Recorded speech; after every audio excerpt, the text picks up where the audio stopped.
Hey there, and welcome back. If you are settling in now, perhaps with the lights low and something nearby, then come and sit with me for a while. Tonight's story is one I have been looking forward to telling.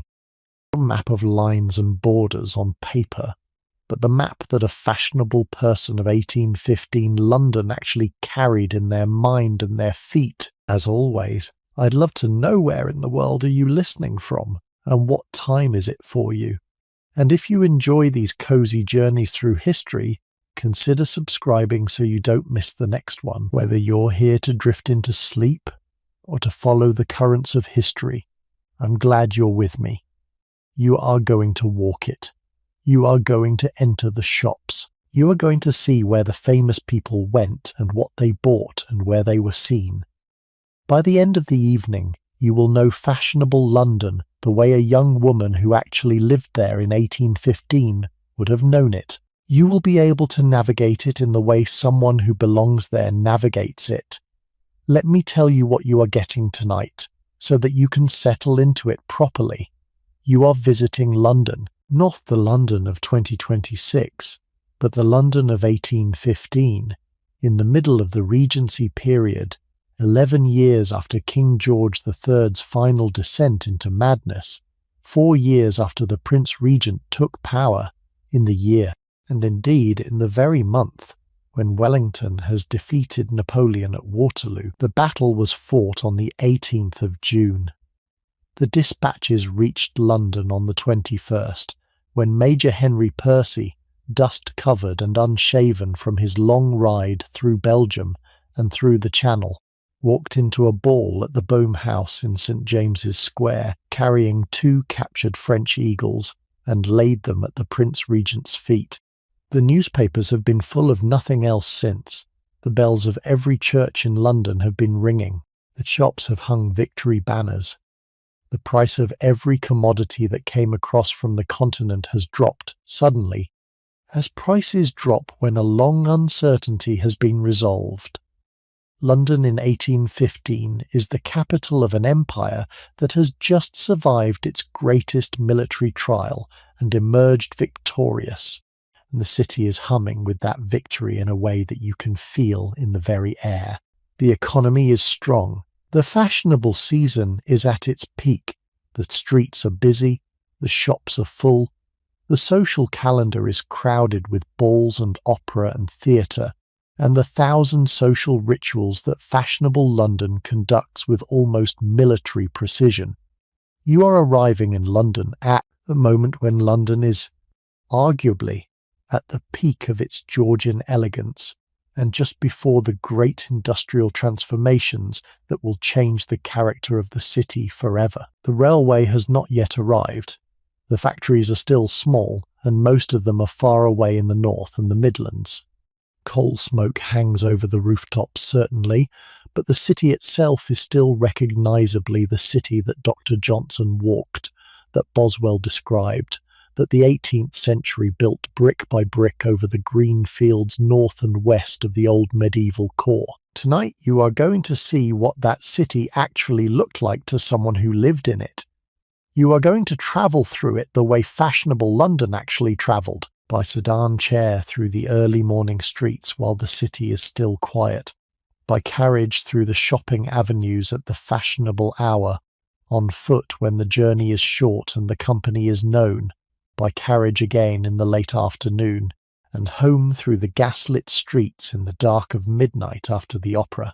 You will see the city from inside the controlled spaces that fashionable London created for itself, the great shops of Bond Street and Piccadilly, the parks where the fashionable rode and walked, the famous confectioners and publishers and auction houses that were the nodes of fashionable life.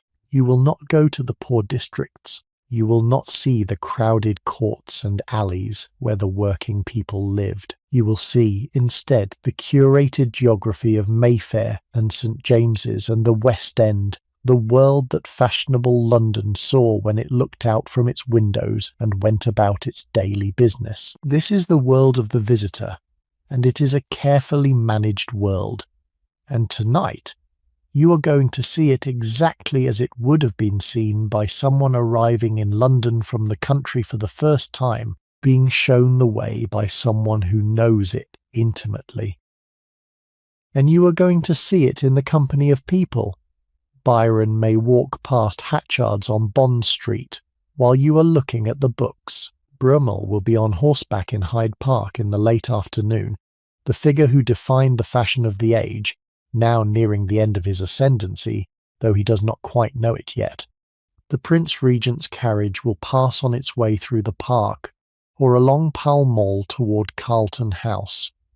Caroline Lamb may be somewhere in the Opera House later, the figure who 3 years ago publicly declared her ruinous infatuation with Byron, and who is at this moment being kept, more or less, on a tighter rein by her exhausted husband. The great singers of the Italian opera will be in the theatre when you arrive for the evening's performance. You will not speak to any of these people. You will simply be, briefly, in the same paved square, or the same shop, or the same stretch of street, and you will see them the way anyone in London in 1815 might have seen them, in a glimpse, in a passing, in the casual way that the famous people of an age become visible to the ordinary people around them. Al-Qaid. So, settle in. You have arrived in London 3 days ago. Your aunt has spent the last 4 decades learning the map of this city. Today she is going to teach it to you. The morning is coming. The sedan chair will be at the door at 8:30. Let us go. Let me set the scene for you. The year is 1815. The month is June. You have arrived in London 3 days ago from Hampshire, from your father's parsonage, from a life that has been, until this point, almost entirely confined to a radius of perhaps 10 miles. The journey to London took 2 days by post-chaise, an enclosed carriage hired at the inn at Winchester, drawn by 2 horses that were changed every 10 miles or so at the posting houses along the road, with a postillion riding the lead horse rather than a coachman sitting on a box, which is the manner in which a hired carriage is properly managed in 1815. You set out from Winchester at 6 in the morning of the first day. You broke the journey at Basingstoke for the changing of the horses, then again at Bagshot for a hasty dinner of cold mutton and bread and ale, then again at Staines and Brentford, as the road thickened with the accumulation of traffic that announces the approach of London. You spent the first night at the Black Bear in Staines, in a clean room above the yard, with the sound of horses being changed beneath your window through most of the night. You set out again at dawn. The second day was shorter but slower, the road thicker, the inns more frequent and busier, the country gradually becoming less recognisable as country. You crossed Hounslow Heath in the late morning, that flat exposed waste where highwaymen used to keep their watch in your aunt's youth. You came in through Knightsbridge in the middle of the afternoon, past the turnpike gate, and into the long approach down what was now becoming the genteel new neighbourhood of Belgravia, though the great squares had not yet been built, and most of the land was still in market gardens and farms. You turned up Park Lane along the eastern edge of Hyde Park. You turned into the streets of Mayfair. The post-chaise drew up outside a tall, narrow house in Brook Street, and a footman in green livery came down the steps to help you out. And that, 3 days ago, was your arrival in London. You have never been to a city before. You have never seen more than 100 people gathered in one place at a time. You have never eaten food you did not recognize. You have never walked streets that stretched beyond sight. The smell of London hit you before you had even left the carriage, the smell of coal smoke, of horse manure on the cobbles, of the river not so very far off, of the smaller breath of 700,000 people living closely together.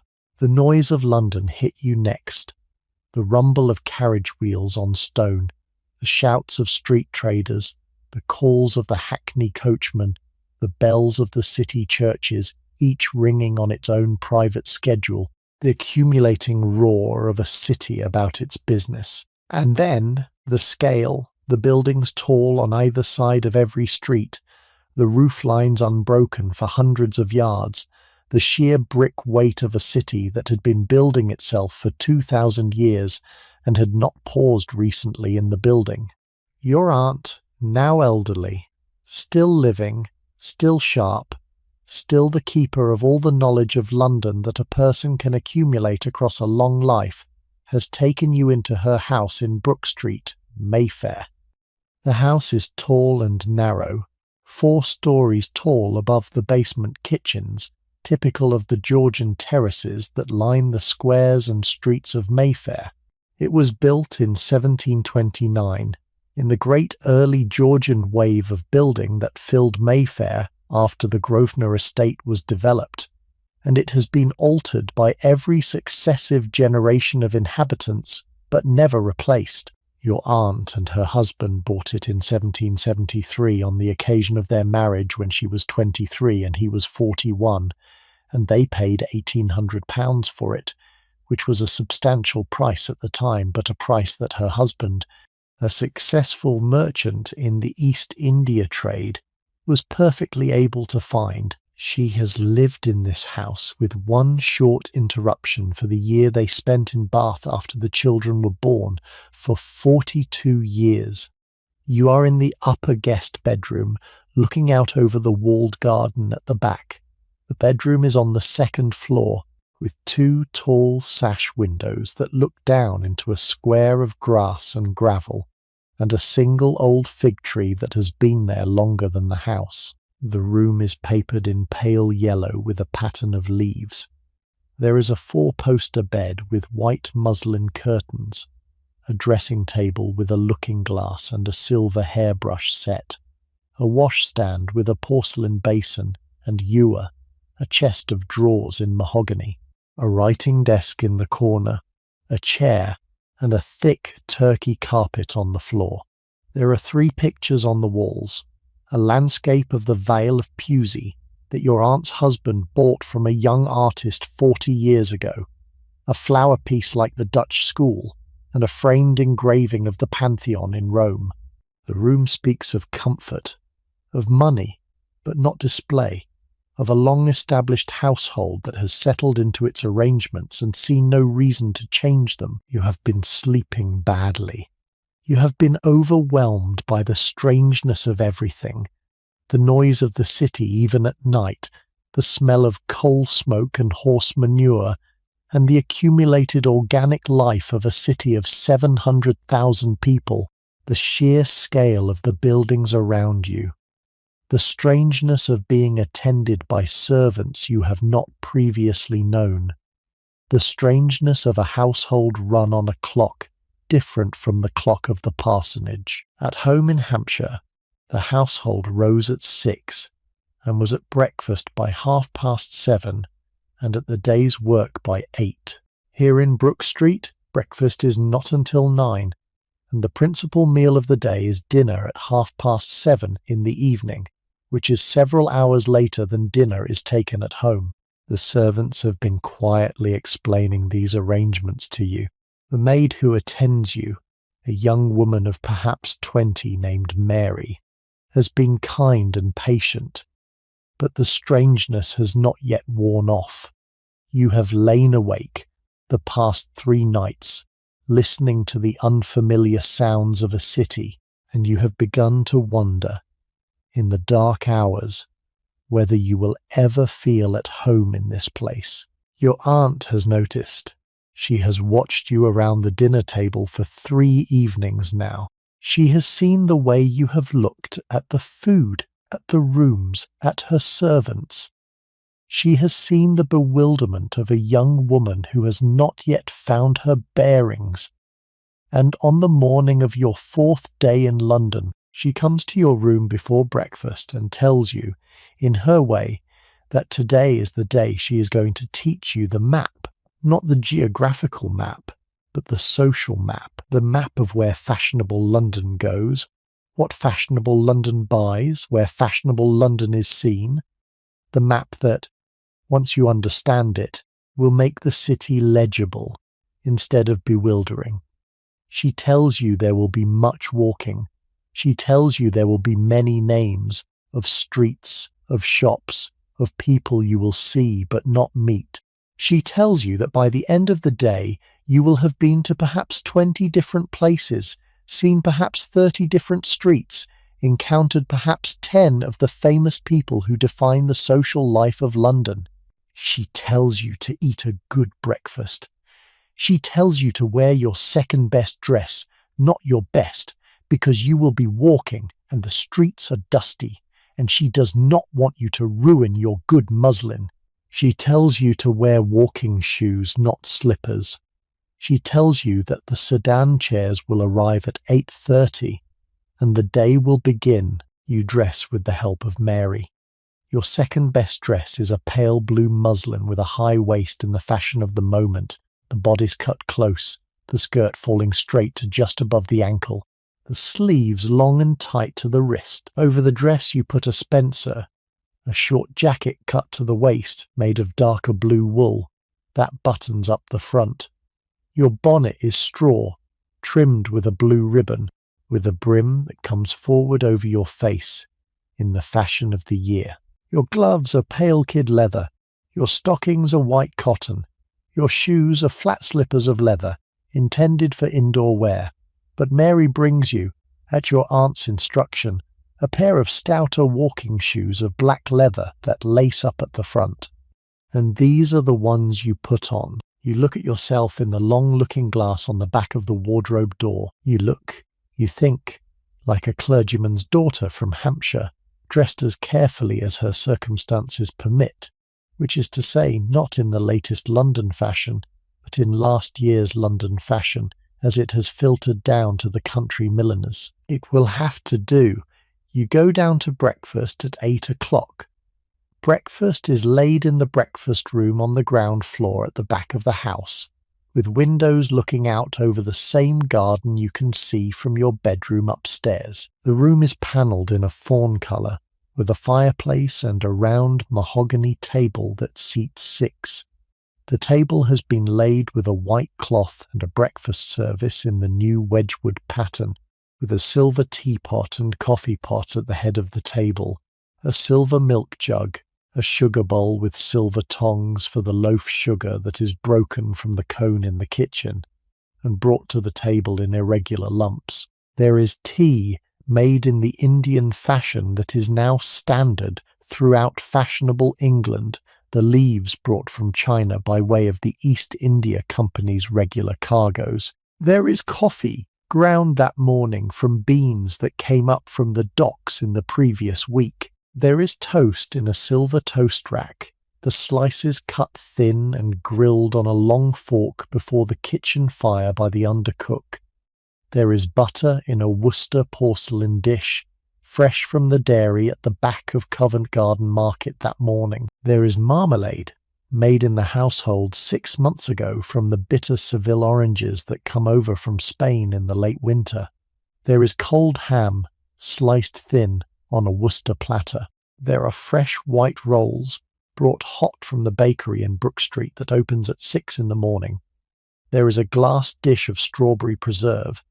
There is at your aunt's place a boiled egg in a silver egg cup, which she takes most mornings.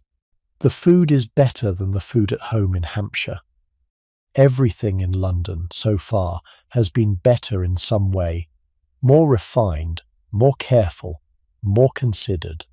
The tea is fresher, the butter is sweeter, the bread is lighter. Even the marmalade, which your aunt's housekeeper made in her own kitchen, has a different character from the marmalade you knew at home, which was always burned at the bottom of the pan because your mother's cook insisted on cooking it too long. You eat slowly, paying attention. Your aunt along the table takes her tea with milk and a lump of sugar. She eats half a slice of toast with butter, the egg, a thin slice of ham. She drinks 1 cup of coffee at the end. She does not speak much during breakfast. She is, you have noticed throughout the past 3 days, a woman who husbands her words and her energy in the morning. The conversation will come later. You finish at 8 o'clock. You go through to the front parlour, which looks out over Brook Street, and you wait, watching the street below. Brook Street at this hour is already busy.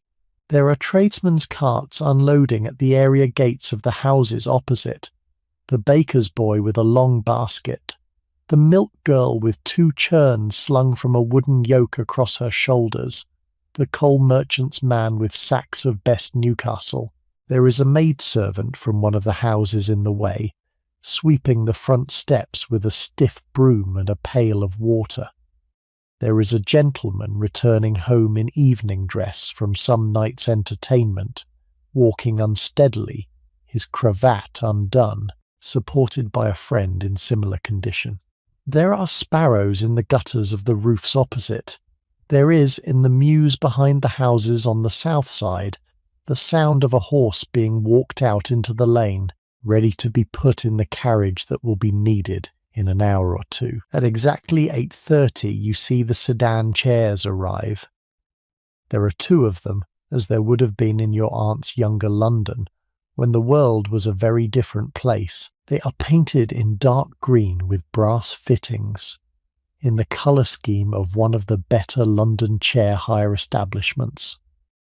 The body of each chair is an enclosed wooden box, just large enough for one seated passenger, with a window of glass on either side, and a hinged door at the front that opens outward. 2 long poles run through brass sockets on either side of the chair, and the 2 chairmen stand one at the front and one at the back, lifting the poles to shoulder height and walking with the chair held between them at a carrying pace. The chairmen are dressed in green livery, short coats, white stockings, buckled shoes, round caps, clean and neat in the style of professional chairmen of the better sort. There is a torch-bearer with them, a boy of about 14 in clean linen, who carries a staff with a wax flambeau ready to be lit if the journey runs into the dusk, though at this hour of the morning he will not need it.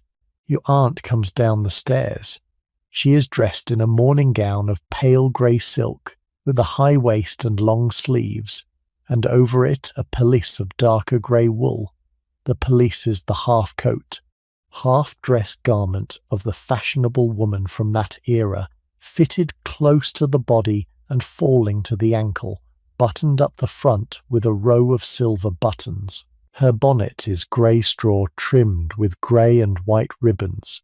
Her gloves are pale grey kid. Her stockings are white silk. Her shoes are flat black slippers of kid leather, much softer than yours. She carries a silk reticule on a cord over her wrist, the drawstring bag in which fashionable women carried their handkerchiefs, their smelling salts, their visiting cards. Around her neck on a thin gold chain is an enamel locket that contains, you happen to know, a miniature of her dead husband. She looks in the morning light coming through the tall windows of her hall like a woman who has done this journey 100 times and enjoys it still. She tells you, as you step toward the door, that the first place you are going is not the shops. The first place is the park.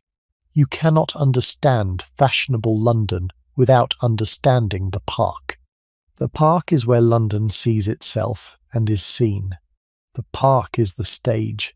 The shops, she tells you, are merely where you go to perform what you have learned in the park. You step out into Brook Street. The morning is cool and soft. The light is still in that state of early morning when the sun is just clearing the horizon and the whole city has the appearance of something not yet fully awake.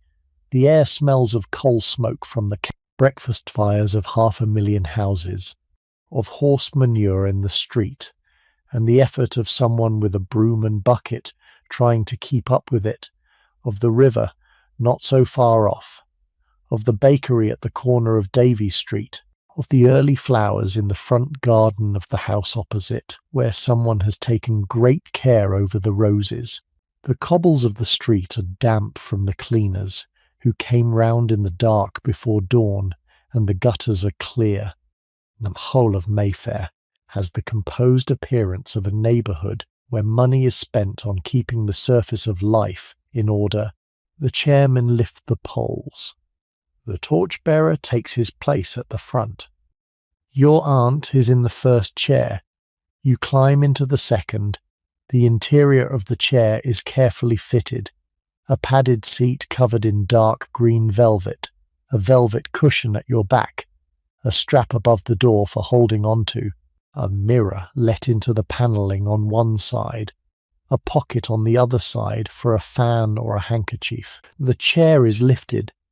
There is a swaying movement as the chairmen find their balance, and then the procession begins to move down Brook Street toward Hanover Square, and beyond it toward Piccadilly and the parks.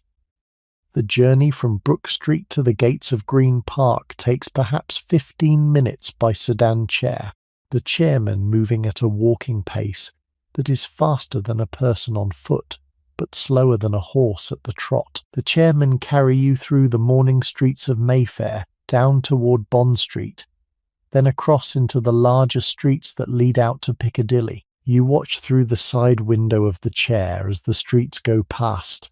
You see the brick fronts of the Mayfair houses, almost all of them now 80 or 90 years old, brick with stone dressings, sash windows, white painted door cases, with fanlights above the doors. You see the iron railings in front of each house, painted black, with the gates in them giving access to the area below the pavement where the kitchens and the servants' quarters are. You see, through the windows of one of the houses, a maid laying a fire. You see, through another window, a footman polishing a silver coffee pot at a table by the window for the better light. There are servants going about their early morning business, crossing to the market with baskets, sweeping the front steps of houses, carrying water from the pump at the corner. There are a few early riders on horses, heading toward Hyde Park for the morning ride before the fashionable hour begins. There are dustmen with their carts, collecting the ash from the household fires that will be sold on for use in brick making and other industries that take wood ash and coal ash as a feedstock. There is a man with a long pole on his shoulder calling out his trade in a sing-song voice, a chimney sweep, with a soot-blackened boy walking behind him, the boy who will go up the narrow flues. There is the clatter of a milkmaid's pattens on the cobbles. There is, in a quieter side street as you cross, the sound of someone playing a flute very softly through an open upper window, practicing perhaps before the day's work begins.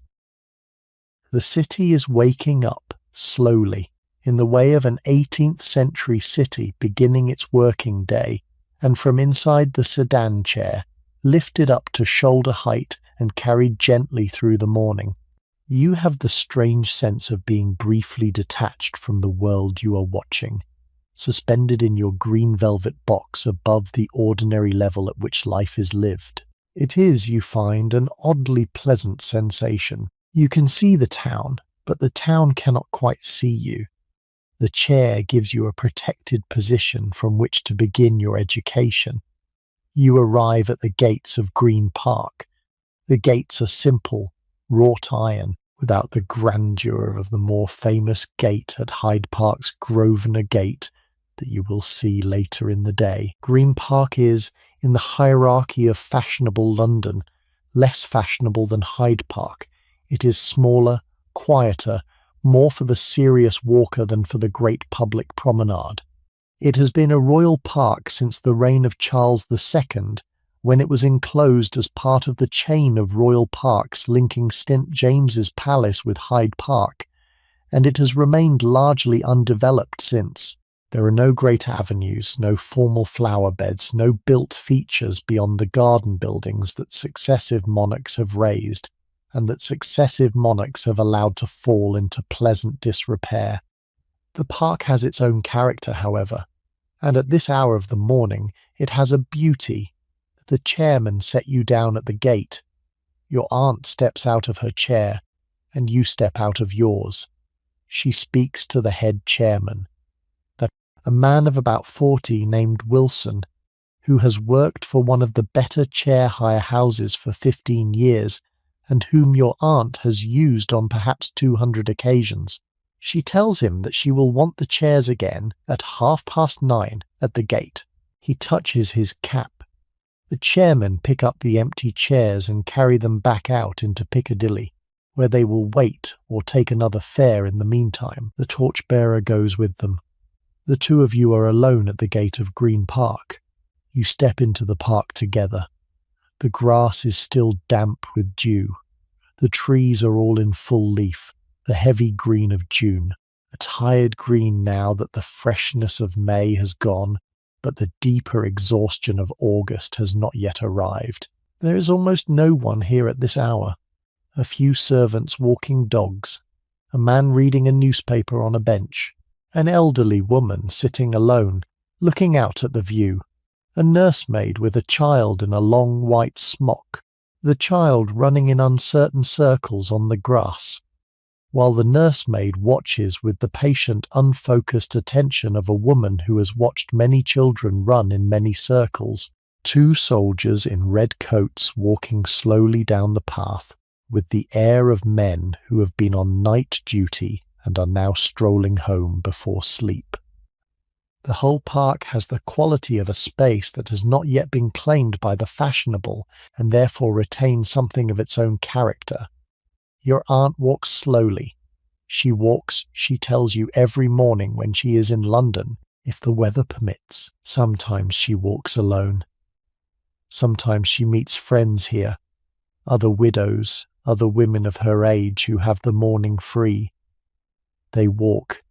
They sit on the benches. They talk about the news and the social events of the evening before. It is one of her rituals. It is one of the reasons she has remained in London after her husband died.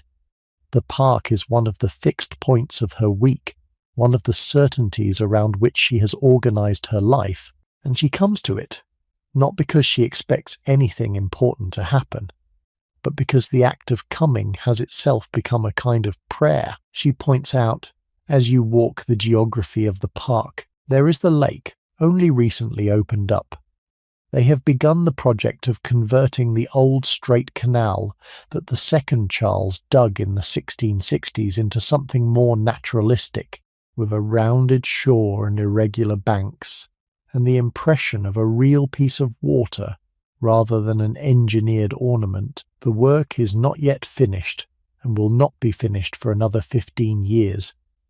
There are the trees, most of them planted 100 years ago or more, the oaks and the limes and the great planes that have grown to their full height and stand now in the majesty of mature park trees. There is the open view toward Westminster, toward the new Parliament buildings and the great medieval bulk of the Abbey beyond them.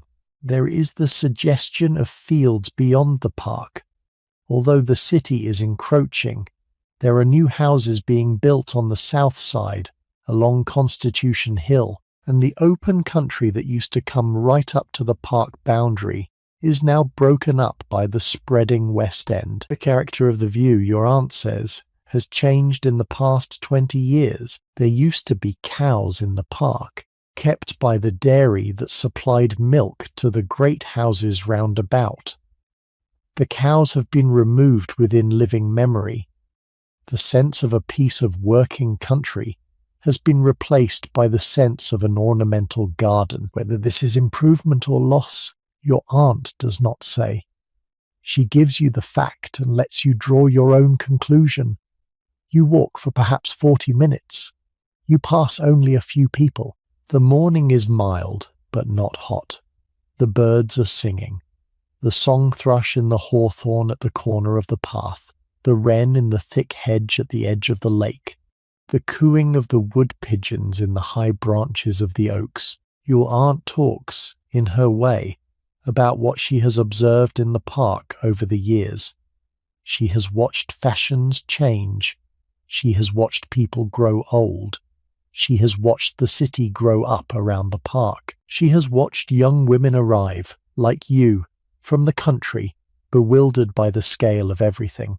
She has watched those same women, years later, walking the park with confidence, knowing exactly where they belong, She has watched her own friends become old. She has watched her own children become adults and leave London and become themselves the parents of children whom she now scarcely sees. She has watched her own husband, in the last year of his life, walk this park with a stick at her side, more slowly than he had ever walked anywhere. She remembers the bench where they sat one afternoon in October of the year 1799, when he had been complaining of pains in his chest for some weeks, and she had asked him whether he ought to consult Dr. Heberden again, and he had said, in his way, that he thought it was probably no longer a question of consulting anyone. He died 7 months later, in his own bed in Brook Street, with her holding his hand. The bench is still there, third along from the gate on the left-hand side as you walk into the park. She does not point it out to you, but you can tell, from the slowing of her pace as you pass it, that she has not forgotten. By the time you emerge from the park at the upper gate that opens into Piccadilly opposite the bottom of Half Moon Street, the sun is fully up and the city is beginning to wake in earnest. It is nearly 9 o'clock. The fashionable hour for shopping does not begin until 11, your aunt explains. But there is time to see the city preparing itself. There is time to understand the rhythm. The shops are opening their shutters. The first delivery carts of the day are unloading. The first servants of the day are out on errands for their mistresses, with lists in their pockets and the purposeful walk of women who know exactly what they have to do. She directs the chairmen who have been waiting at the gate as instructed to take you slowly down Piccadilly toward Hyde Park Corner and then back up again. As you are carried, she points out, in her way, the buildings and the shops that line the street. Piccadilly, in 1815, is one of London's major commercial streets, with a peculiar character, half aristocratic residential frontage, half fashionable retail parade. On the north side, you pass the long fronts of important private houses. Devonshire House, where the Cavendish political dynasty has its London seat, set back from the street behind a high wall and a large forecourt. Then the smaller frontages of the lesser private houses. Then Burlington House, the Palladian palace of the Earls of Burlington, which has been bought a few years ago by Lord George Cavendish, and which is currently being remodelled inside. Then the line of fashionable shops that runs east from there to the edge of the West End. On the south side you pass the grass and trees of Green Park, then the smaller frontages of the buildings that face the park, then the imposing fronts of the clubs and houses that look down toward St. James's Palace.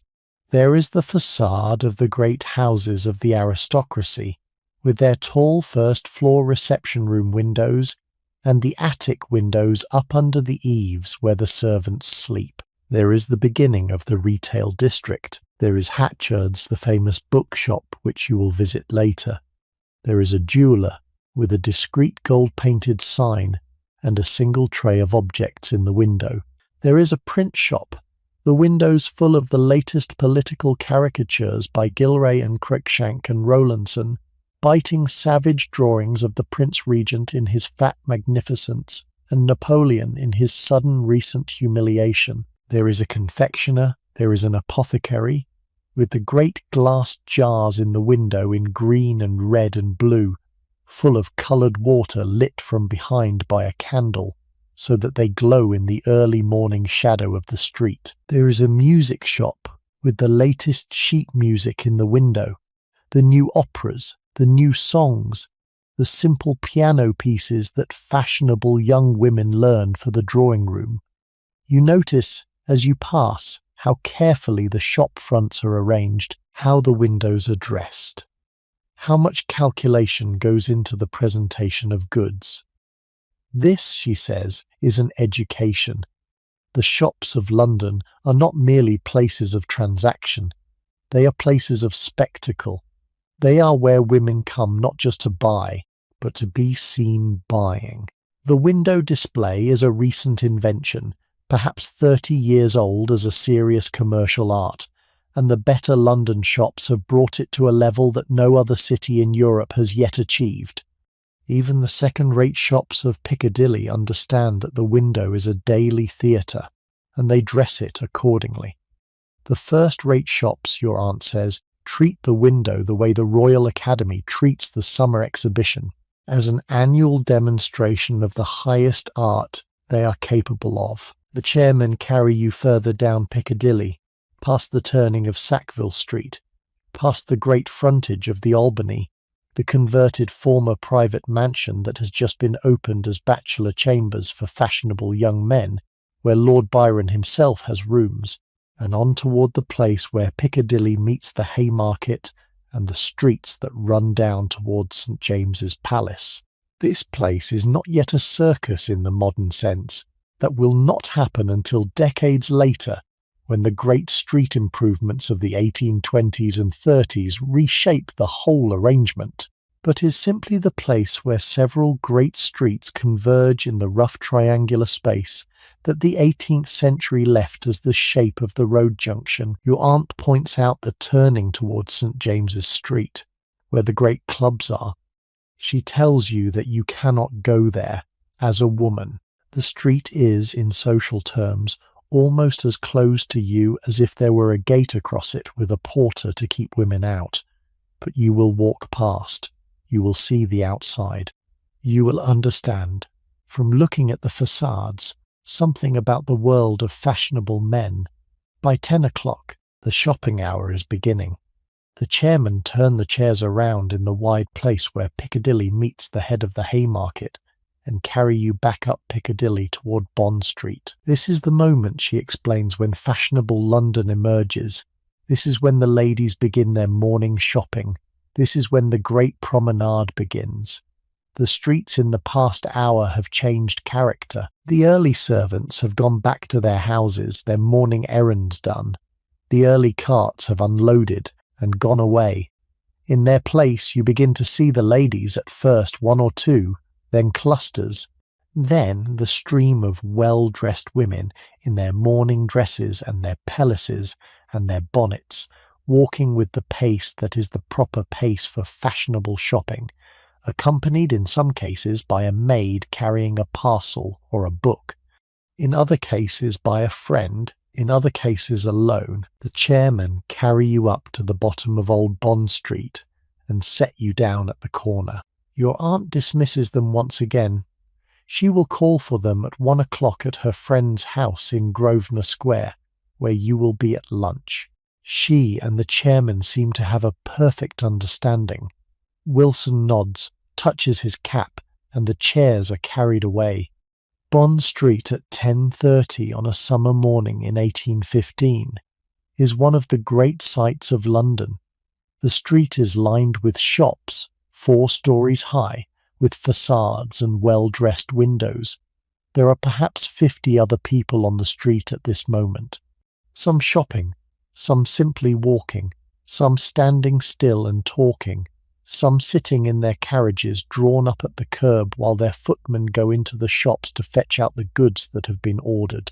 The men are in their morning coats and their hats, the coat cut close to the body in the new fashion, the breeches replaced now in the daytime with the new long pantaloons that go down to the boots, the hat the tall stovepipe of the year, the cravat tied in one of the number of acceptable knots, the gloves of pale leather, the cane of slim black wood with a silver or ivory head. The women are in their morning dresses and their bonnets and their pelisses. Everyone is carefully dressed. Everyone is carefully observed. Your aunt takes your arm, and the two of you begin to walk down the street, slowly, the processional pace that is the only proper pace on Bond Street at this hour. She points out, as you walk, the principal shops, and you begin to understand that Bond Street is not a single street but a system, an arrangement of establishments, each of which has its own social standing and its own set of patrons and its own function in the life of fashionable London. And here at number 173 Piccadilly, though it presents itself with one foot on Bond Street, is Hatchard's, where Byron sometimes comes to browse the new books, and where the evangelical wing of the great families comes to buy improving literature, and you will go in shortly. Here at 14 New Bond Street is Hookham's circulating library, where a paid membership lets you borrow novels, 3 guineas the year for a country account, 4 for a town one, with the right to take out 3 volumes at a time. Here at 23 Old Bond Street is Truefitt and Hill, the hairdresser, established by James Truefitt 10 years ago in 1805 and already famous, the establishment to which the sons of the great families come for their first proper shave at 16. Here, in Jermyn Street just round the corner from Bond Street, is Floris, the perfumer, founded by a young Spaniard from Minorca in 1730, and now, in its 3rd generation of family management, the smell of their flowers and oils drifting out onto the pavement when the door opens. The narrow shop interior, with its bottles arranged on the long mahogany counters in the order in which they are most often called for. Here at 6th and James's Street is Lock & Co., the hatter, established in 1676, and one of the oldest shops in London, where the Prince Regent himself buys his hats. Where the Duke of Wellington bought the cocked hat that he wore at Waterloo 3 weeks ago, the hat is presumably still with him in Paris, but it was bought here. Your aunt names them, and to each name she adds a piece of information that you will need if you are to understand the social geography of the street. The shop where the Prince Regent buys his hats is not the same as the shop where Lord Byron buys his hats.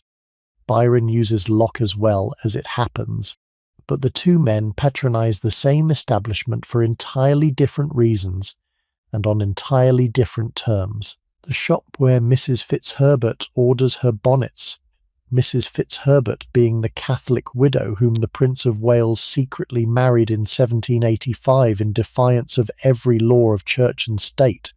A marriage that has been disavowed and reaffirmed and disavowed again through the past 30 years, is not the same as the shop where the present Princess of Wales orders hers. To know which shop is patronised by whom is to know, in a real sense, who matters at any given moment in fashionable London. That you pass the turning towards St. James's Street. Your aunt indicates with a gesture the street itself. At number 37, she tells you, is White's, the oldest and most exclusive of the gentlemen's clubs, founded as a chocolate house in 1693, and now well into its 2nd century of selectiveness about its membership. At 60 is Brooks's, the great Whig club, where the political opposition to the present Tory government congregates, and where the late great Charles James Fox played at faro for stakes that ruined 3 generations of his descendants. At 28 is Boodle's, the country gentlemen's club, less politically charged than the others.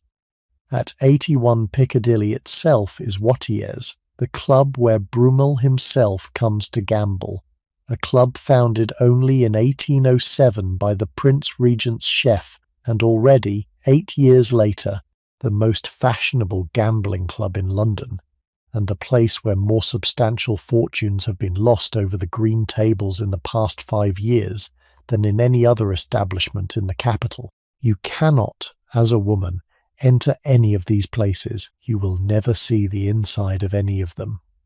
But you can walk past and see the facades and imagine the world inside, the world of leather armchairs and silver-framed mirrors and old port, and the endless rituals of male association.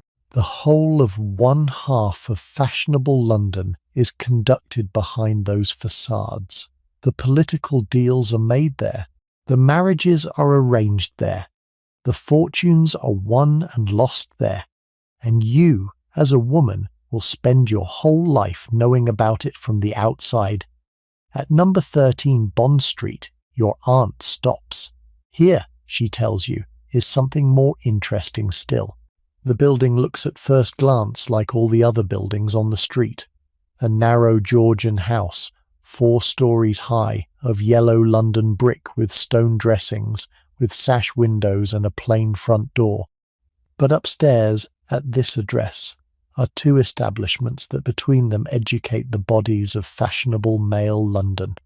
Downstairs and on the first floor is Gentleman Jackson's boxing rooms, presided over by John Jackson, who was the bare-knuckle champion of England from 1795 until his retirement, and who has, in the years since, become the most fashionable boxing instructor in London. Above that, on the second floor, is Angelo's Fencing Academy, run by Henry Angelo, the son of the great Domenico Angelo, who came to London from Italy in the 1750s and who effectively introduced the modern method of fencing instruction to the English aristocracy. Both establishments are famous. Both are patronised by the fashionable young men of London. Byron, she notes, trains at both. He goes to Jackson to box and to Angelo to fence. He has been writing in his letters, which she has seen quoted in the morning papers, that he considers Jackson the emperor of pugilism, and that he attends the academy as often as the rest of his complicated life will allow. If you come at the right time of day, your aunt says you might see him coming out of the building. You stand on the pavement in front of number 13 and look up at the building. It is a narrow Georgian house, 4 stories high, like all the houses on Bond Street. The windows are quite plain. There is no advertisement of what happens inside, no painted signboard, no display of equipment in the lower window. There is on the wall beside the door a brass plate with the words J. Jackson, Professor, engraved in modest capitals, and beside it another plate that reads H. Jackson, Angelo, Master at Arms. The plates are recently polished. Above the door, on the bricks, is an iron bracket from which a lantern hangs at night. Since the gentlemen of fashion who use these rooms often come and go in the dusk after a long day of more public engagements. But there is nothing else to suggest that inside, on the upper floors of this narrow ordinary house, some of the most famous physical training in England takes place. Your aunt, looking at the building, seems to see something you do not. She seems to see the young men inside, stripped to the waist, training with their gloves and their foils. She seems to know something of the world inside those windows. She tells you that John Jackson is now in his late 40s, a powerfully built man of about 5'11", broad in the shoulders and the chest, who walks the streets of London with the upright bearing of a man who has spent his life on the perfect maintenance of his own physical condition. He was born the son of a master builder in Worcester, came to London as a young man, fought his first prize fight at the age of 19, became champion of England in 1795 by defeating Daniel Mendoza in 9.5 minutes at Hornchurch in Essex, and retired 3 years later to open his academy. He charges, your aunt says, 2 guineas the lesson, which is a substantial sum, but the gentlemen who come to him pay it gladly. What they get is not merely instruction in the technique of boxing, which can be picked up cheaply enough from any prize fighter in London. What they get is the systematic training of the body that Jackson has developed across 20 years. The working of the shoulders, the back, the legs, the building of stamina, the development of speed, the precise shaping of the body that the new Regency fashion in male dress requires.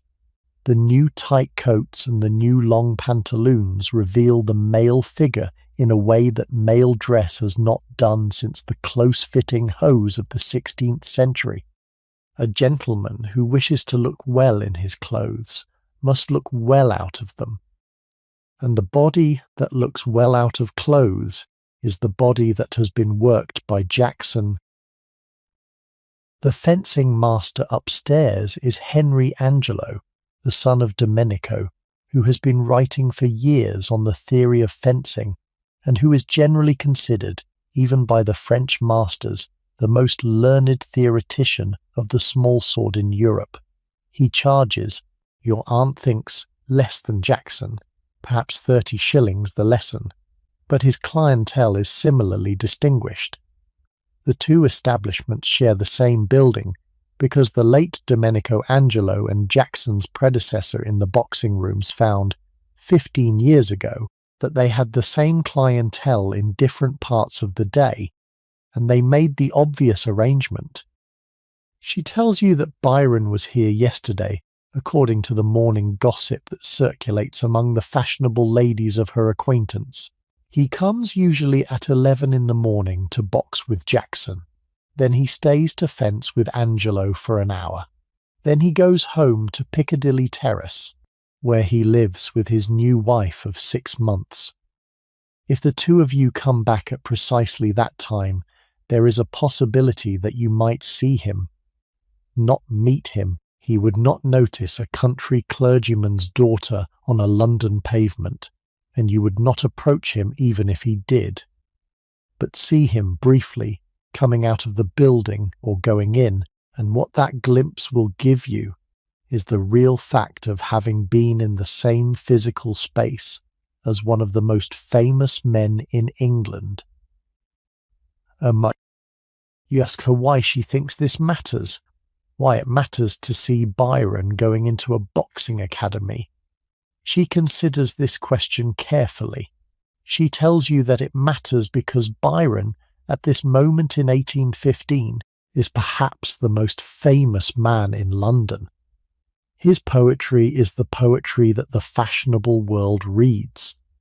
The first 2 cantos of Childe Harold's Pilgrimage, published 3 years ago, sold 10,000 copies in their first edition, which is a number the publishing trade had never seen before for a poem. His subsequent works have sold even faster.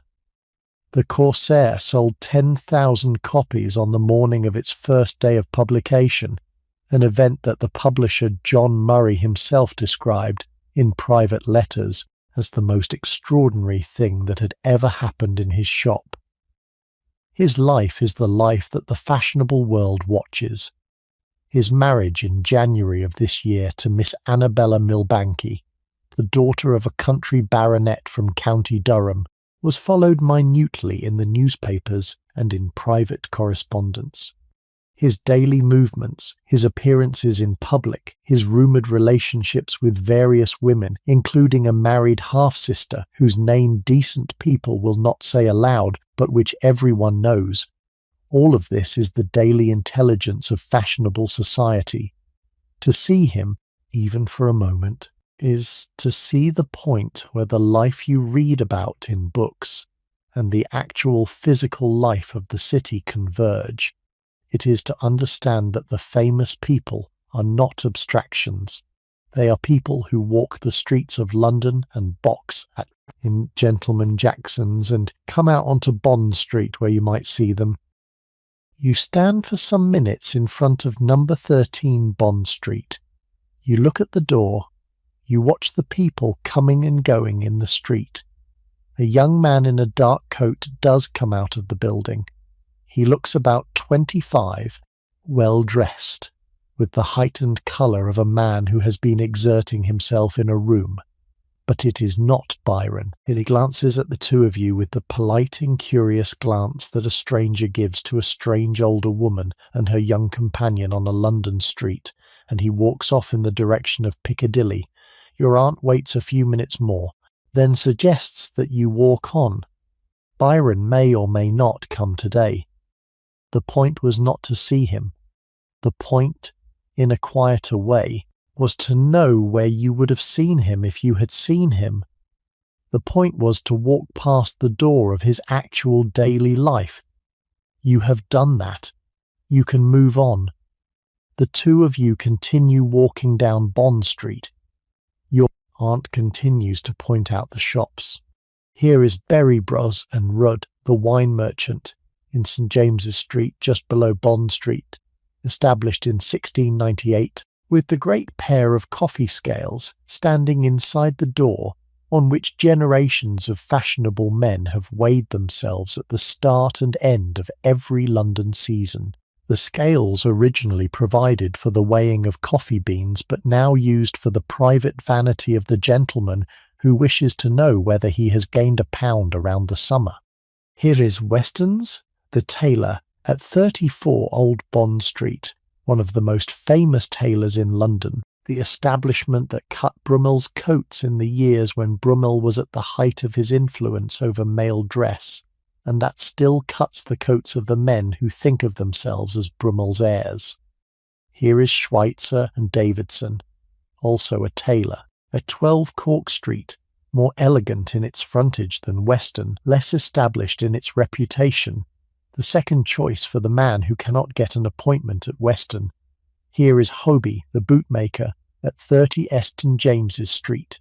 If you want boots that will last, Hobie is where you come. He made the boots that Wellington wore in the Peninsular Campaign. He is famously rude. He is famously expensive. He turns away more business than he accepts. The mark of having one's boots made by Hobie is, in itself, a social distinction. By 11 o'clock, the street is getting busier. More fashionable women are arriving. You see ladies of all ages in morning dresses and bonnets, some shopping, some simply walking and being seen. You see a group of 3 young women, perhaps 19 or 20, walking arm in arm, talking with great animation. You see an elderly duchess in a black silk dress with a single string of pearls, walking slowly with a maid carrying her umbrella, a woman whose name your aunt whispers to you because she does not want it overheard. And who is? Your aunt says, one of the great political hostesses of the Whig party, and the woman through whose drawing-room the entire opposition to the present government conducts its delicate business. You see gentlemen too, though fewer. The men of the fashionable world tend to prefer the afternoon for their shopping, or they conduct their business through tailors and valets who come to them in their lodgings. Your aunt suggests that the 2 of you go into Hatchard's. She tells you that Hatchard's is one of the institutions of fashionable London. It is not merely a bookshop. It is a place where fashionable women come to see and be seen. It is a place where the latest books are discussed. It is a place where literary London conducts some of its business. She tells you that the proprietor, John Hatchard, is a man of pronounced evangelical opinions, a friend of William Wilberforce, of Hannah More, and of the powerful Clapham sect of Christian reformers who have been for the past 20 years, the conscience of the better sort of fashionable London. He opened the shop in 1797 with a borrowed £5, and he has built it across 18 years into the most important bookshop in the country. The combination of evangelical seriousness and fashionable patronage is peculiar but real. The same shop that sells Lord Byron's deeply unrespectable poetry sells the religious tracts of the Religious Tract Society, of which Hatchard himself is a founding member. And the same fashionable women who have been talking at the assemblies the previous evening about the latest scandal involving Byron come into the shop the next morning to buy the new tract on the duties of the Christian woman. You enter Hatchard's. The shop is tall and narrow, rising perhaps 3 full stories inside the building, the upper levels reached by a wooden staircase at the back. The walls are lined from floor to ceiling with books. The bindings are of every colour, the calf in browns and tans, the morocco in red and green and deep blue, the parchment in pale cream, the cloth bindings in the new stiff cloth that is just beginning to come into use, the cheaper paper covers of the unbound books that the buyer will take to his own bookbinder. There are tables in the centre of the shop on which the latest publications are displayed face up, with printed cards giving the titles. There are smaller tables along the walls on which special offerings are arranged, the new edition of Shakespeare, the complete Dr. Johnson, the standard works of the modern poets in the new uniform editions that the publishers have begun to produce. There is a counter at the back where the shop assistants stand, ready to help customers find what they are looking for, or to take orders for books that are not currently in stock, and that will be ordered up from the publishers and delivered within the day. The smell of the shop is the smell of new paper and leather bindings, and the accumulated smell of bookshops, a smell that has not changed, your aunt says, for the 200 years that bookshops in this form have existed. And that smells exactly the same in Hatchard's in 1815 as it did in the bookshop in Holborn that she used to visit in her youth in the 1770s. There is also, drifting from a back room, the smell of strong coffee that the shop assistants drink along the morning, and faintly through the open window at the back, the smell of horses from the mews behind the building. There are perhaps a dozen people in the shop at this moment. Some are browsing the shelves. Some are standing in conversation with the shop assistants. Some are simply looking, as you are looking, at the new books that have arrived from the printers in the past week. There is a clergyman in a dark coat looking through a folio of sermons. There is a fashionable young woman in a cream pelisse, leafing through a volume of poetry. There is an elderly gentleman in a wig of the older fashion that men of his generation have not given up. He was perhaps 50 when wigs went out, and he has continued to wear his because that is what he has worn for 40 years, and he will not change now, looking through the politics shelves with the attention of a man who has spent his life arguing about Charles James Fox and is not about to stop. There is a young couple, freshly married by the look of them, standing close together and reading something together, with their heads close, and the young husband is laughing at something on the page. Your aunt takes you to the counter. She asks the shop assistant about the latest novels.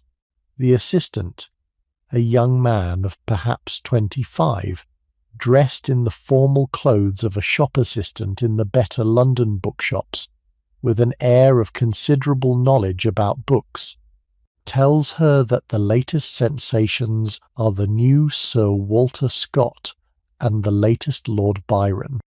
The Scott, he tells her, is Guy Mannering, published in February by Constable in Edinburgh, the second of his anonymous novels following the success of Waverley last year. The authorship of these novels is not officially known.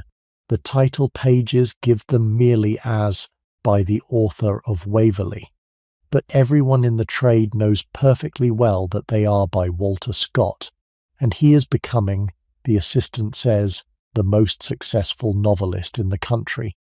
The Byron, he tells her, is the New Hebrew Melodies, published in April, 24 poems set to traditional Hebrew tunes by Isaac Nathan, a young Jewish composer who has done well out of the connection.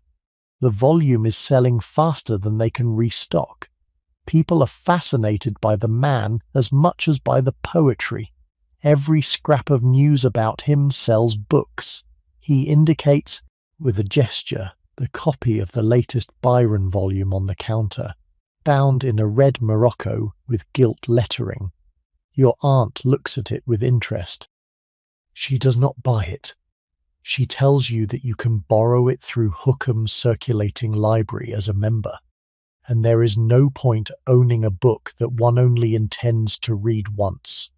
But she examines it with the care of someone who is interested in knowing what the fashionable world is reading. She turns to one of the poems and reads the famous opening lines aloud, very quietly, almost to herself, the lines about a woman walking in beauty like the night. Then she stops. She tells you that those two lines were apparently written about Mrs. Wilmot, a cousin of Byron's, after he had seen her at a ball wearing a black morning dress with spangles on it. Those two lines, your aunt says, are now perhaps the most quoted lines of any living English poet. They will be quoted at every assembly and every drawing room throughout the rest of this season, and women who have never read a line of poetry in their lives will use them as ornaments to their conversation, much as women in her own youth used to quote Pope. She sets the book down. She picks up another The New Walter Scott and turns its pages briefly. She comments to the shop assistant on the way the publisher has bound it. The assistant agrees. There is a professional discussion of bindings, of which she says no more than a sentence, but it is enough to establish between herself and the assistant that they are both serious customers of the book trade and that they understand each other. You spend perhaps 50 minutes in Hatchard's. Your aunt introduces you to the shop assistant by name. His name is Mr. Whitfield. She seems to know him, or at least to be known by him. She inquires about the health of his mother, who apparently is the sister of a woman who used to be your aunt's housekeeper many years ago. There is a conversation about Mrs. Whitfield's rheumatism. The assistant accepts the inquiry with the warmth of a young man who has been brought up to understand that the great ladies of his customers' rank can be expected to remember, with reasonable accuracy, the names and circumstances of their domestics' families, and that the inquiry is not idle. He thanks your aunt. She moves on. This, you are beginning to understand, is the way of fashionable London. Everyone knows everyone, at least indirectly. The connections are everywhere. To be fashionable is to understand and navigate these connections, and to maintain them requires a kind of social labour, the remembered name, the remembered circumstance, the inquiry that costs nothing and that costs everything if it is forgotten. Your aunt walks slowly through the shop. She stops at the table of new poetry. She looks at the histories. She looks at the religion shelves, where she finds and approves of a new tract by Hannah More. She looks at the geography shelves and approves of a new book on the Lake District by Thomas Wilkinson. She does not buy any of these. She is, you realize, performing an audit of the current contents of the shop, an audit that she conducts about once a week, in the same way that the housekeeper at her house conducts an audit of the linen press once a quarter. She wants to know what is in the shop. She does not need to own it. She picks up, finally, a volume, a new edition of the Sermons of Sidney Smith, the witty clergyman who is one of the principal writers for the Edinburgh Review and one of the great social ornaments of the Whig party. She buys it. The shop assistant wraps it in brown paper and ties it with string, and writes her name in the ledger and bows. He tells her that the parcel will be delivered to Brook Street that afternoon, since she does not wish to carry it. She thanks him. She and you leave the shop. When you leave Hatchard's, it is past 11:30. The street is now quite busy. There are perhaps 100 people visible on Bond Street at this moment. You see a carriage drawn up at the curb opposite, an open landau with the family crest of an earl on the side, in which a young woman of perhaps 25 is sitting alone, reading a book, while her footman is in the street in another shop. You see a group of officers in the dark green of the Rifle Brigade, just back from the continent, walking in a loose group with the air of men who have not yet remembered how to walk on a London pavement. You see a very fat gentleman, perhaps 60, who is being helped into his carriage by 2 footmen with the obvious distress of a man whose body has become, in the past year, a serious daily burden to him.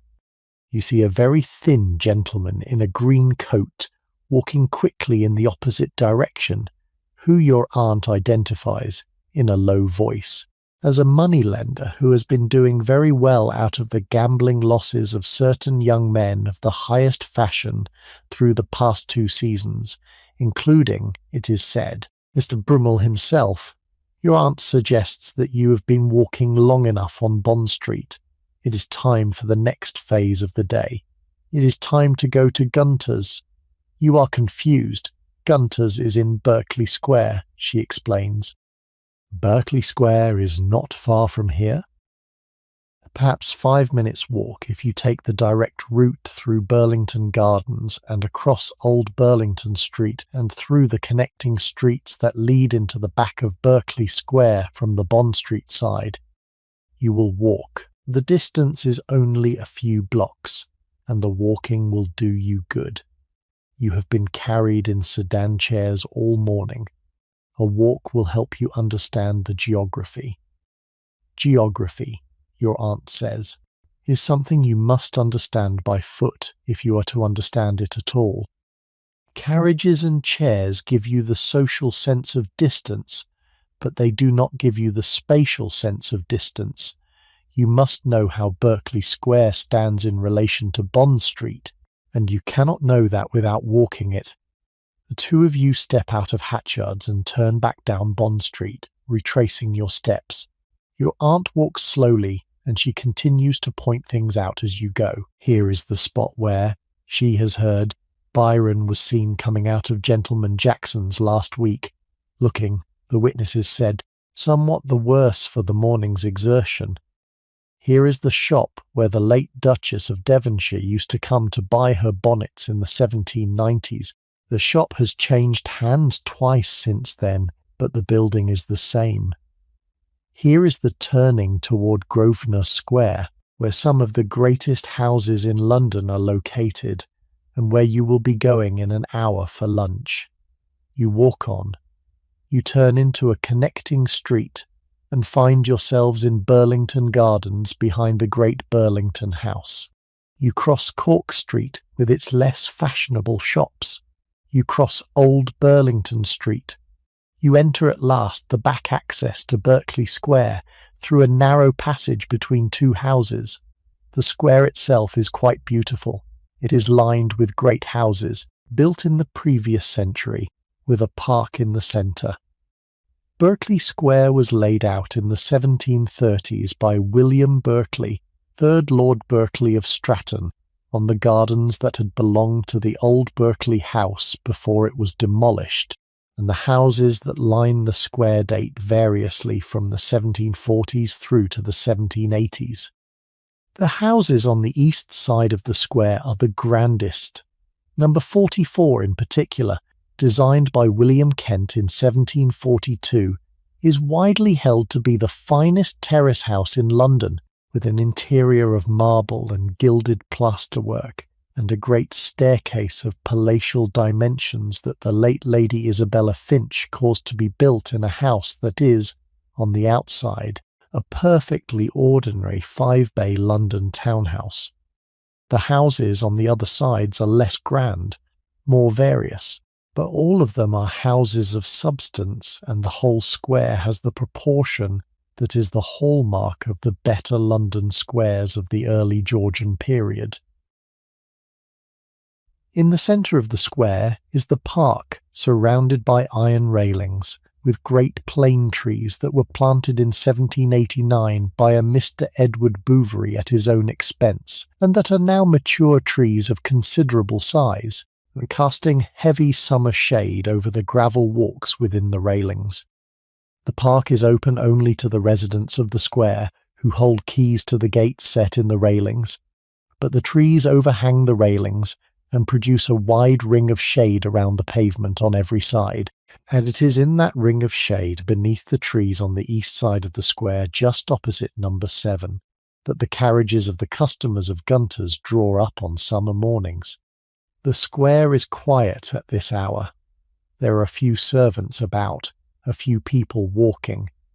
In the centre of the square, beneath the great trees, there are perhaps 6 carriages drawn up.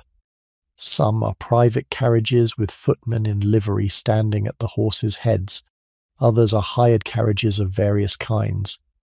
In each carriage you can see the white figures of Gunter's assistants in their white aprons, leaning at the carriage windows or standing on the gravel beside the carriages, taking orders or delivering glasses, your aunt leads you to numbers 7 and 8 Berkeley Square on the east side, or rather, to the building that occupies both numbers, because the establishment has expanded around the wall between the two and now uses the ground floors of both buildings as one continuous shop. This is Gunter's.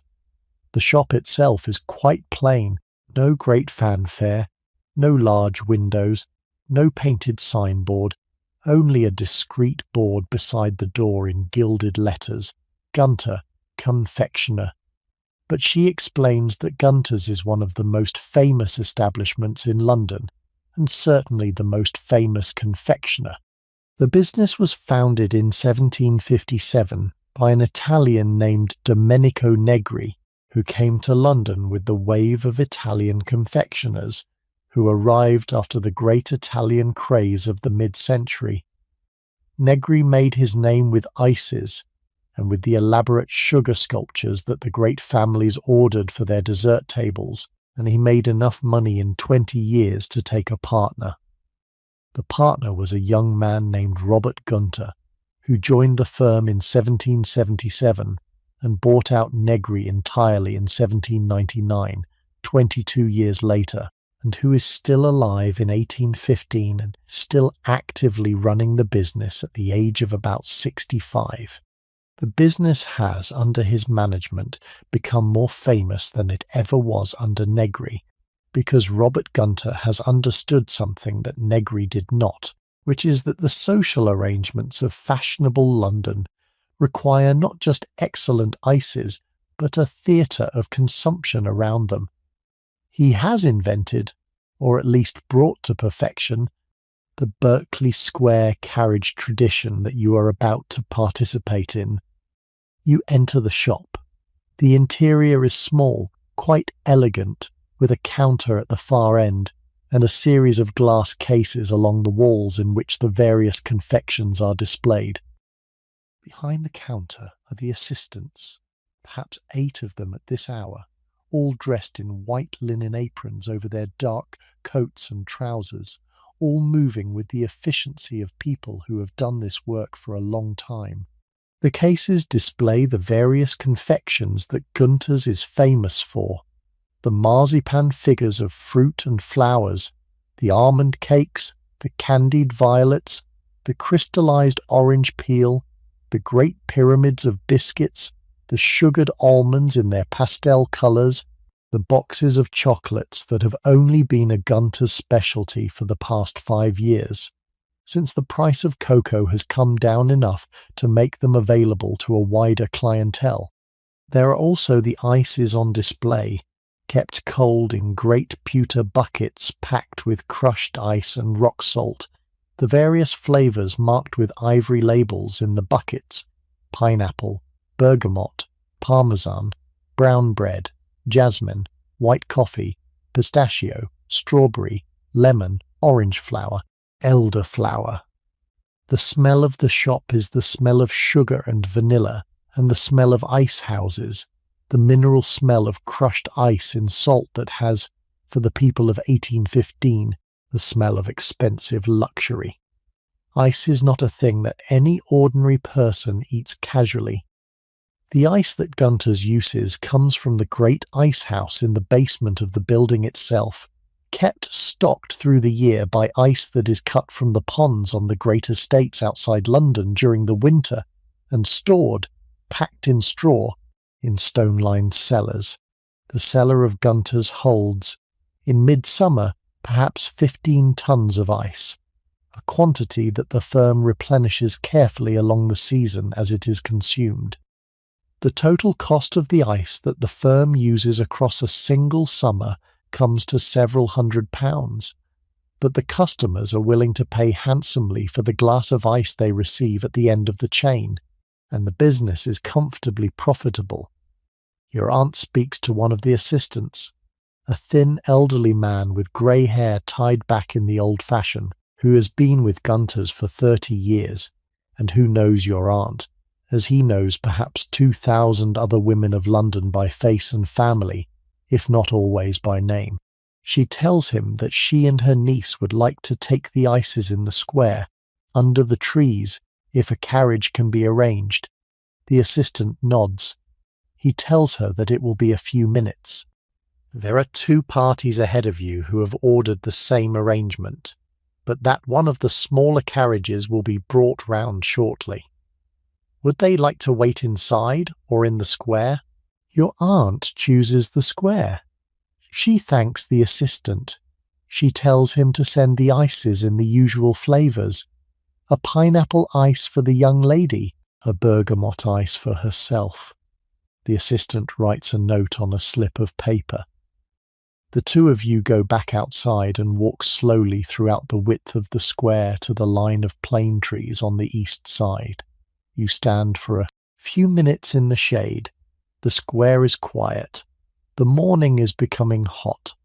Above you, in the great branches of the planes, sparrows are arguing over a piece of food that one of them has found. A maidservant from one of the houses on the south side comes out into the square with a white dog on a leash, and the dog squats in the gutter with the obvious relief of an animal that has been waiting for some time, and the maid waits patiently and then leads the dog back into the house. After perhaps 8 minutes, you see one of the Gunter's carriages being led out from the mews behind the building. It is an open carriage, painted in dark green with the firm's name in gilt letters on the side, drawn by a single bay pony. It is driven by a boy of about 16 in a brown coat.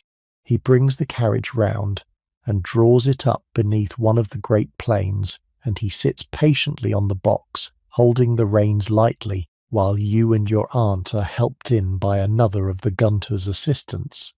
You climb into the carriage and settle onto the cushioned seats. The carriage seats only 2 on its cushioned bench, with a folding seat that can be drawn out from beneath the bench if a 3rd passenger is needed, but for the 2 of you the bench alone is adequate. You sit side by side.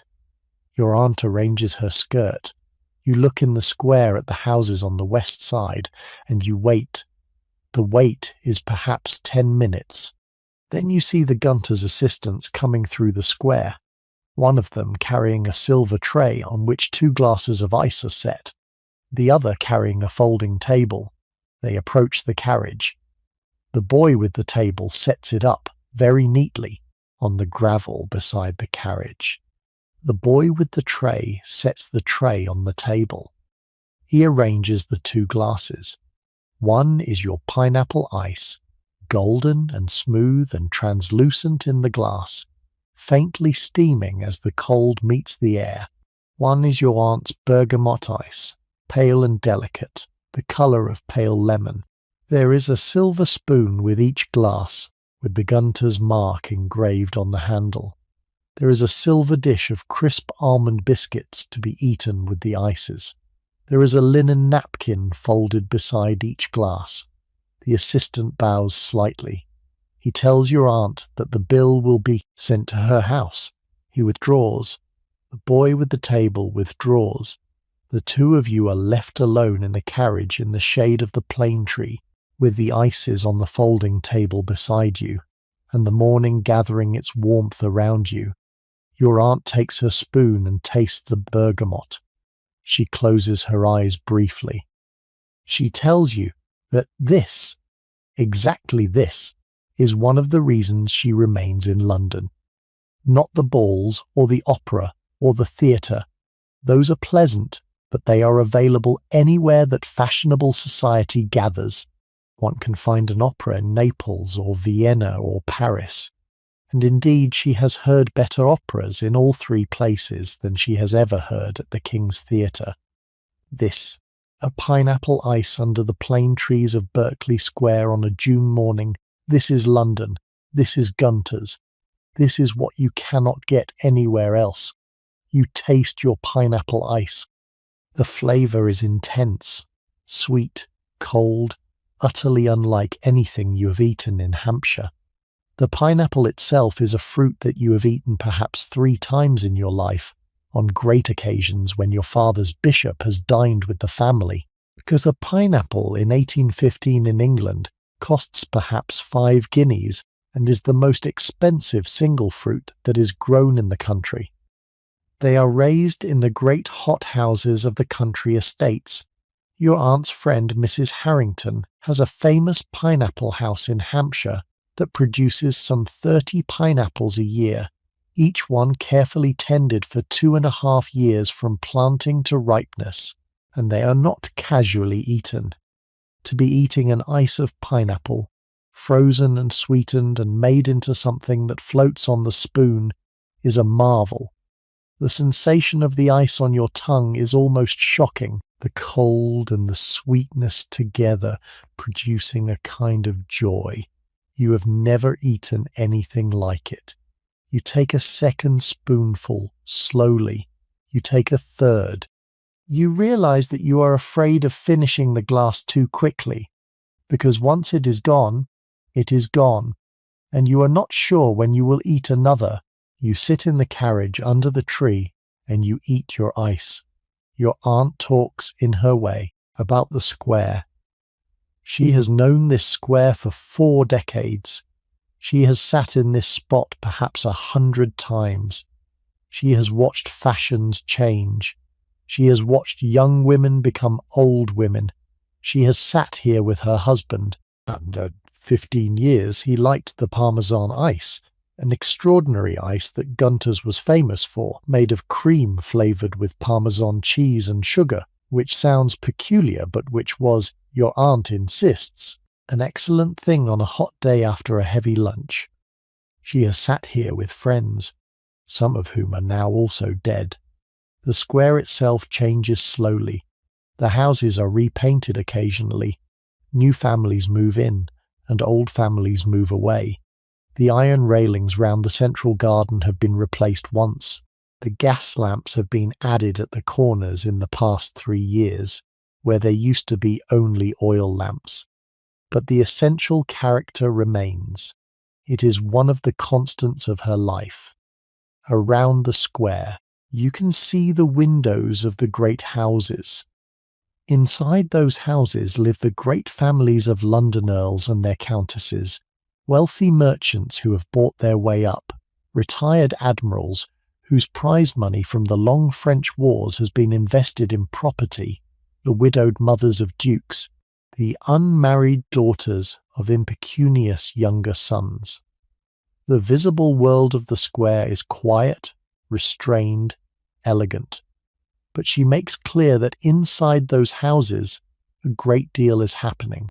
Behind the curtains of those windows, dinners are being planned, marriages are being arranged, letters are being written, debts are being owed and paid and refused, illegitimate children are being acknowledged or denied, political conspiracies are being conducted by the women whose names will not appear in any history of its time, but who are running half the political life of the country from their drawing rooms. The square is the surface of fashionable London. The reality is something deeper and more complex. She points out with a gesture the windows of number 11, directly opposite where you are sitting, on the west side of the square, and tells you that this is the house in which Lord Clive, the great conqueror of India, killed himself in 1774 by cutting his own throat with a penknife in his bedroom on the 2nd floor. She tells you the story very quietly, without emphasis. He had returned from India with a fortune of perhaps £250,000. He had bought this house, and the house in Shropshire, where he had also lived. He had been investigated by Parliament for his conduct in India, defended himself with savage success, and been declared blameless. And then, in his 54th year, with no one knowing exactly why, he had cut his own throat in the upper room of his London house and bled to death on the carpet before the servants could get to him. The carpet, your aunt thinks, has long since been replaced. The room is now occupied by a banker called Drummond and his family, who do not, perhaps, know exactly what happened in the room they sleep in, or who, if they do know, have made the private peace with the knowledge that anyone who lives in an old London house must eventually make. You eat your pineapple ice slowly. You try to remember the taste. You try to fix the moment in your memory, because you understand, even at this age, that this is a moment that will remain with you for the rest of your life. The carriage, the shade, your aunt at your side, the square around you, the dissolving of the cold sweetness on your tongue.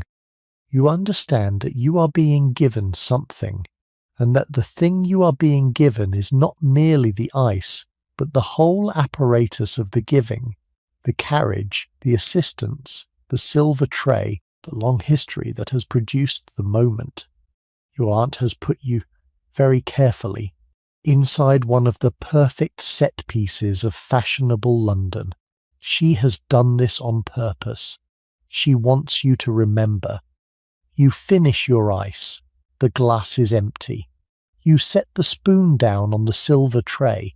Your aunt finishes hers. She sets her spoon down beside yours. After a moment, one of the Gunter's assistants comes back over the square. He has been watching unobtrusively from the shop doorway and removes the tray and the table and the empty glasses. The boy on the box of the carriage clicks to the pony, and the carriage moves off slowly, away around the corner toward the mews, where it will be put up until the next customers require it. You sit for another few minutes in the shade.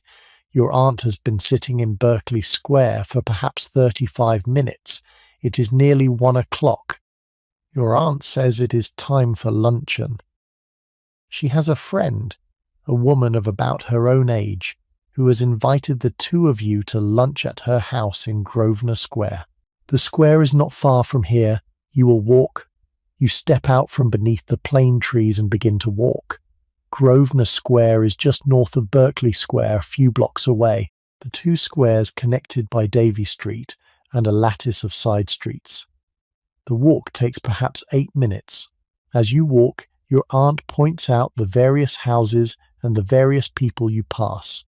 Here is a woman she knows being carried in a sedan chair, an old woman of about 70 with a face like a kindly mole, whom your aunt acknowledges with a bow of the head, and the woman in the chair acknowledges in return with a smaller bow. But the two of them do not stop, because the woman in the chair is on her way to an engagement, and your aunt is on her way to her engagement, and the rules of fashionable life do not permit two people to disrupt each other's arrangements without serious cause. Here is a young man on horseback, possibly a junior officer in the army based on his bearing and the cut of his coat, riding slowly with the held-back posture of a young officer riding through Mayfair, who is conscious that he must not gallop. Here is a carriage bearing the crest of a duke. Your aunt identifies the crest in passing as that of the Duke of Bedford, moving slowly down the centre of the street with 2 footmen in livery on the box behind the coachman. Grosvenor Square is larger than Berkeley Square and grander. The houses here are among the greatest in London. The square was laid out in the 1720s on what had been the Grosvenor estate, and its houses were taken from the start by some of the wealthiest families in the country. The American legation has its premises on the south side, in the great house at number 9 that was John Adams's residence when he was the first United States minister to the Court of St. James's in 1785. The Prince of Wales lived for a period at number 19, and the Duchess of Kendal, who was George I's mistress, had number 43 in the 1720s. Your aunt's friend lives in one of the largest houses on the north side, number 38, a great limestone facade of perfect proportions, 6 bays wide, 4 stories above the basement, with the classical portico over the door, and the family arms carved above it. A footman in dark blue livery opens the door. The two of you are shown into the entrance hall, which is paved in black and white marble in a pattern of large diamonds, and from there into the drawing room on the first floor at the front of the house. You climb the great staircase, which is of stone with a wrought iron balustrade, and which curves up around the open well of the stair hall to the principal floor above. The drawing room is beautiful. High ceilings, perhaps 15 feet, with a fine plaster cornice after Robert Adam, painted in white with a delicate gold detail along the principal lines. Tall windows looking out over the square, dressed in pale green silk curtains with white inner blinds. Walls painted in pale green to match, with a series of family portraits hung in symmetrical pairs along the long wall opposite the windows. Furniture arranged with attention to symmetry and elegance. 2 sofas facing each other around the centre of the room, a series of armchairs grouped around the fireplace, tables with silver candelabra ready to be lit when the afternoon sun sinks. There are flowers in vases, tall stems of white delphinium and yellow rose from the gardens of one of the family estates, brought up to London by a servant who came in by coach this morning. There is the smell of lavender and beeswax. The floors are waxed daily, the linen is laid in lavender, and the whole room has the distinctive smell of a great house that is kept by an establishment. The whole room speaks of money and taste and the arrangement of domestic life across many decades by women who have understood that a drawing room is not merely a room but a public statement of family standing. Your aunt's friend is waiting. Her name is Mrs. Harrington. She is perhaps the same age as your aunt, well into her 70s, but with the bearing of someone who has lived well and lost nothing of her dignity to age. She is wearing a morning dress of mauve silk with a white lace collar and a lace cap of the kind that married and widowed women of her generation wear in the morning when they are not expecting fashionable callers. She greets your aunt with genuine warmth. They have been friends for more than 50 years, since your aunt's first London season in the 1760s, and your aunt introduces you as her niece, visiting from the country. Mrs. Harrington looks at you with interest. She tells you that your aunt has told her about you in her letters, the daughter of a clergyman in Hampshire, visiting London for the first time. She tells you that you have chosen an excellent time to visit. The season is at its peak. The social calendar is full. The weather is reasonable. You will see London at its best. She inquires politely about your father. She met him once 30 years ago, when he came up to London on church business and stayed at your aunt's house, and she remembers him as an agreeable young man with a sermon style. She inquires politely about your mother. She has never met your mother, but she has heard good things, and she trusts that the family is well. She inquires about your brothers and sisters. These inquiries are the courtesies that an old lady of fashionable London extends to a young clergyman's daughter from the country, and they are conducted with an attentiveness that you have not experienced before. You answer as best you can, and Mrs. Harrington listens to each answer with the attention of a woman who is genuinely interested in what you say. The 3 of you move into the dining room, which is along the landing from the drawing room. A table has been laid for lunch.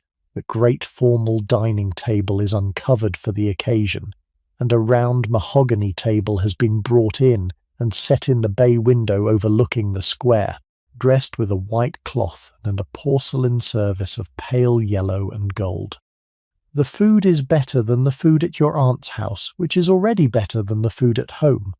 Cold chicken sliced thin and arranged on a Worcester platter, a salad of the new young lettuce from the kitchen garden of Mrs. Harrington's country place that came up by the night coach, fresh bread of a kind you have not eaten before, butter of an extraordinary sweetness, a wedge of Stilton cheese aged 12 months that smells extremely strong but tastes, when you cautiously try a piece, of an entirely new world of flavour, a dish of pickled walnuts, a glass each of a pale white wine that Mrs. Harrington identifies as hock from the Rheingau. The conversation flows easily between your aunt and Mrs. Harrington, with occasional questions directed at you. They talk about the people of London. They talk about the balls and the social events. They talk about the news. Wellington is in Paris, dealing with the aftermath of Waterloo, which was fought less than 3 weeks ago. The dispatches arrived in London on the 21st of June, not yet a fortnight ago, and the country is still absorbing the magnitude of what has happened. Mrs. Harrington's son-in-law, an officer in the 10th Hussars, was at Waterloo, was wounded in the leg by a piece of shell, was alive and well in Paris when the last letter came 2 days ago, but the family is still anxious because letters from Paris are delayed, and a wound in the leg in 1815 is not a trivial thing. The wound can become infected, can become gangrenous, and can carry off the patient before any further letter can reach London. Mrs. Harrington is, you can see, holding herself with the composure of a woman who has lived through many anxieties about sons and sons-in-law in uniform throughout the long French wars, and who has trained herself not to show worry. But she mentions the wound twice during the meal in different ways, and you understand that she is more anxious than she will admit. They talk about the latest books and the latest gossip. They talk with genuine warmth about people they have known for many years and who are now dead. A Mrs. Cavendish who died last winter, a Lord Carysfort who died in the spring, a great niece of Mrs. Harrington's who died in childbirth in February at the age of 22, and whose loss is, Mrs. Harrington says, the worst thing she has had to bear in 5 years. They talk about the present Princess of Wales, Caroline of Brunswick, who has separated from the Prince Regent and is living abroad in Italy, in circumstances that the polite London world hesitates to describe, but that everyone has heard rumours of. They talk about Lady Hester Stanhope, the niece of the late William Pitt, who has gone to live in the Lebanon and who corresponds occasionally with Mrs. Harrington, and whose latest letter came up by the diplomatic post a fortnight ago full of news about the Druze and the desert sheikhs and the expedition she has been planning to find buried treasure at Ascalon. They talk about Lord Byron, briefly, in tones that suggest that they do not approve of him, but that they cannot help being interested. They talk about the new King's Theatre season, which has just begun, and Mrs. Harrington tells your aunt that she heard the new soprano, Madame Fodor Manviel, the previous week, and was impressed. You listen. You are beginning to understand that fashionable London is, in many ways, a very small world. Everyone knows everyone. Every event connects to every other event. The people at the top of society know each other from childhood. The marriages and the friendships and the enmities of their youth determine the configurations of their old age. To be fashionable is to be part of this world. To understand fashionable London is to understand how all these people are connected to each other. You also understand, listening to your aunt and Mrs. Harrington in their easy old friendship, that this kind of friendship is itself one of the rewards of having been fashionable for 50 years. They have known each other since they were both young women. They have watched each other's children grow up and marry and have children of their own.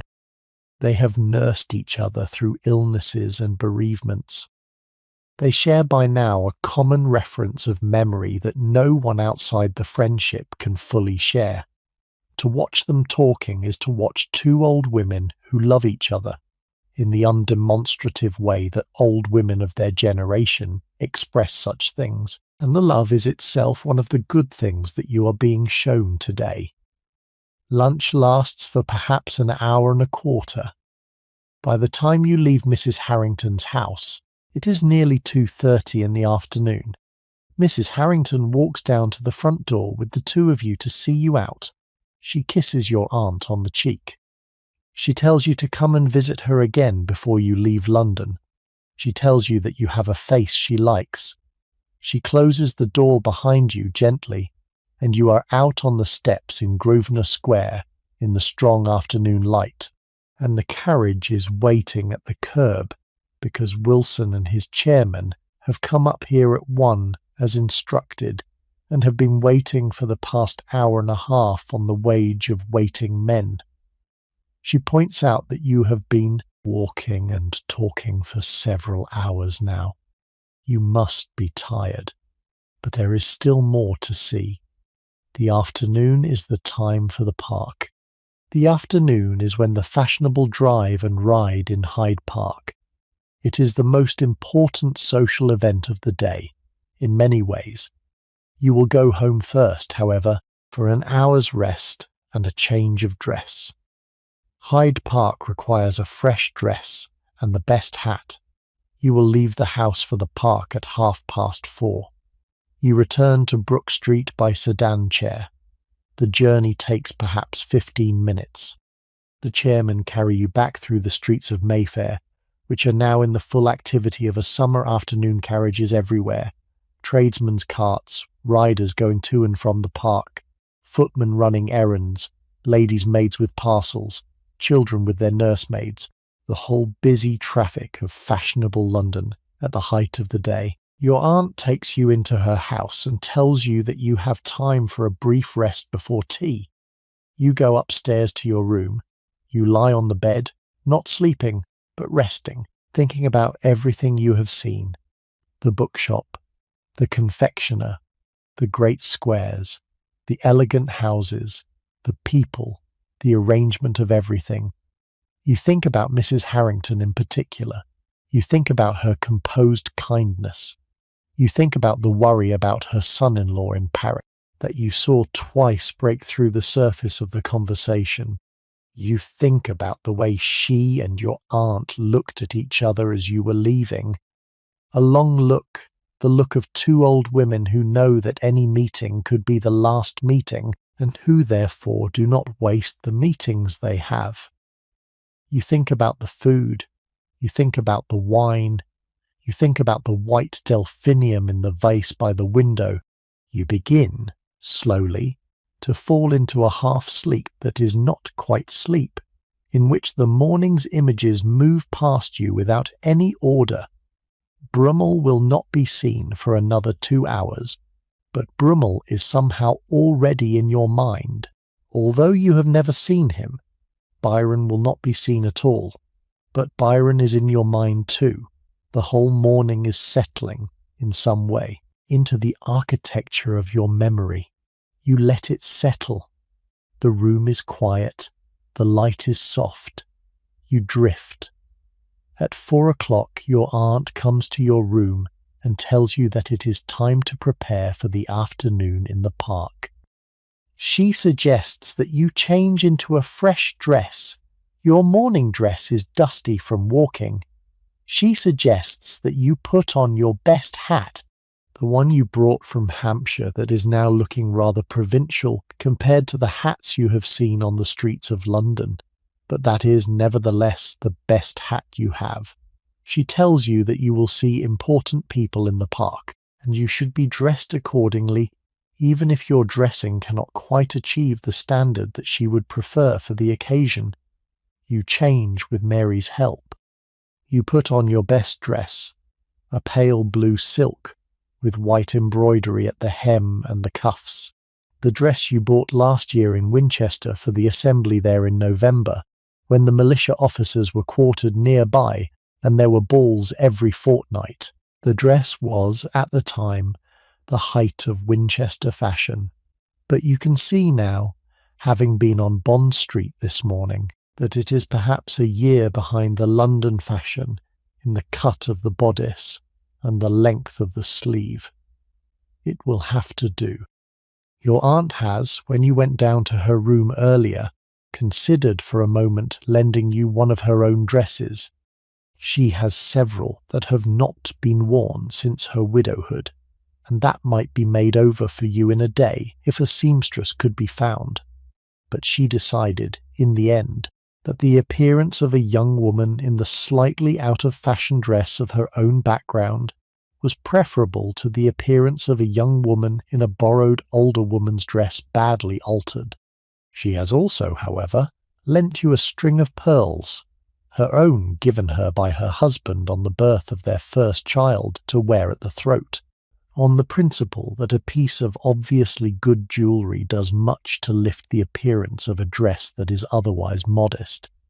You put on the pearls, you put on your gloves, you put on your best hat, which is a straw bonnet with a wide pale blue ribbon and a spray of artificial flowers at the side. You look at yourself in the mirror. You look, you think, as fashionable as you can manage, given that you have only just arrived in London, and given that your best is the modest best of a clergyman's daughter in a country town. The pearls do help. The dress is still a year behind the London fashion, but you look respectable. You look like a young woman of family who is dressed to be seen in the park. That, in the end, is the requirement. At 4:30, the carriage is brought around. It is a private carriage belonging to your aunt, not a hired one like the sedan chairs or the carriages you hired for getting around the city. The carriage is painted in dark green with the family crest on the side, a heraldic arrangement, an ancient charge of 3 sheaves of wheat above a chevron that speaks of several generations of birth in the family of your aunt's late husband. The interior is lined with green velvet. The seats are deeply cushioned with green velvet bolsters at the corners for resting against. There is a lamp for evening travel, mounted on the inside of the front panel, with a glass shade and a reservoir for oil that the coachman fills before any evening journey. There are pockets in the doors for handkerchiefs, smelling salts, books. The carriage is an excellent travelling carriage, made by Hatchett of Long Acre in 1796, at a cost of £240. It has been in your aunt's possession for 19 years. It has been reupholstered twice, once in 1804, once in 1812, and repainted 3 times, but the body itself is the original body, and the carriage will probably last another 20 years if it continues to be looked after as carefully as it has been so far. The carriage is, in ways, the true reflection of your aunt's status and her life. It is not the carriage of a great family. Those are larger, with 4 horses, with 2 footmen on the box behind, with elaborate liveries, and the ostentatious display that the great families consider obligatory. It is the carriage of a comfortable widow of independent means, who can afford a private carriage with 2 horses, but does not need to pretend to be grander than she is. It is the carriage of someone who knows exactly her place in the social order, and who has chosen the equipage that fits that place perfectly. The horses, a pair of bays of about 15 hands, are good but not extraordinary, kept at livery in a stables off Mount Street, where your aunt has been a customer for 30 years. The coachman, a man of about 50 named Bentley, has been with her for 22 years. The single footman who rides on the box behind, a younger man named Thomas, has been with the household for 8. Bentley helps you and your aunt into the carriage. He closes the door. There is the thud of the door, the click of the latch, the swaying as Bentley climbs back to his seat on the box. You hear the sound of the carriage moving forward, the creaking of the suspension as the wheels turn over the cobbles, the walking pace at which Bentley starts every journey before working up to the trot. Brook Street passes behind you. The carriage turns into Davy Street, then into the lattice of streets that lead toward Park Lane, then onto Park Lane itself, then south along Park Lane, toward the Grosvenor Gate of Hyde Park. The carriage travels at a pace, as all carriages in the fashionable hour must travel. There is no point in rushing. The pleasure of the park is not in getting there quickly. The pleasure is in the journey, in being seen, in passing other carriages, in taking note of who is in those other carriages and with whom. The whole point of going to the park at this hour is to be seen going to the park, and to see who is also going to the park, and to register all of the social information that the procession through the streets and the procession around the ring of the park together generate. Bentley understands this perfectly. He has been driving your aunt to the park at this hour for 22 years. He knows the right pace. You pass through the streets of Mayfair and toward the Grosvenor Gate of Hyde Park. As you approach the gate, you can see that the park is quite full. There is a stream of carriages waiting to enter, perhaps 15 or 20 of them in line, with the gatekeeper waving each through in turn. There are riders on horseback going in past the carriage line, using the wider verge that is reserved for them. There are pedestrians walking beside the carriage stream toward the smaller gates that admit those on foot. Your carriage moves slowly through the gate and into the park. Once inside, the road forks to the right toward the great drive that runs around the perimeter of the park. To the left, into the ring, the great oval drive that is the principal stage of the afternoon promenade. Bentley turns left. The carriage moves at a walk into the ring. You see at once what your aunt was telling you about. There are perhaps 120 carriages visible at this moment within the ring, drawn up in the procession that moves around the oval at a walking pace, with about 30 horses, with riders moving alongside them on the wider verge that is called Rotten Row, the broad sand-covered track that runs along the south side of the Serpentine, and that has been the principal riding track of fashionable London since the time of William III, when it was first laid out as the Route du Roi, the King's Road between Kensington Palace and St. James's. The English ear corrupted the French name to Rotten Row in the 18th century. The track is still called by the corrupted name, but the function is unchanged. It is where the fashionable men of London come to ride between 4 and 6 in the afternoon during the season, to be seen on their horses and to see who else is there. There are people on foot too, perhaps 50 of them visible, walking among the carriages or standing in groups beside the rail that separates the ring from the surrounding park, chatting with the occupants of the slow-moving carriages or simply watching the procession. There are servants standing by the horses of the carriages that have stopped briefly.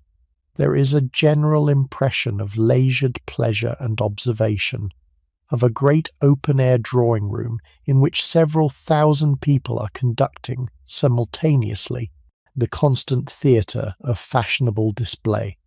The air carries the smell of horses, of leather, of dust kicked up by the carriage wheels, of the hot afternoon coming off the trees, of the cloud of perfume that the women in the open carriages release as they pass. Your carriage moves into the ring and joins the procession. Bentley keeps your aunt's bays at a walk, neither too slow nor too fast.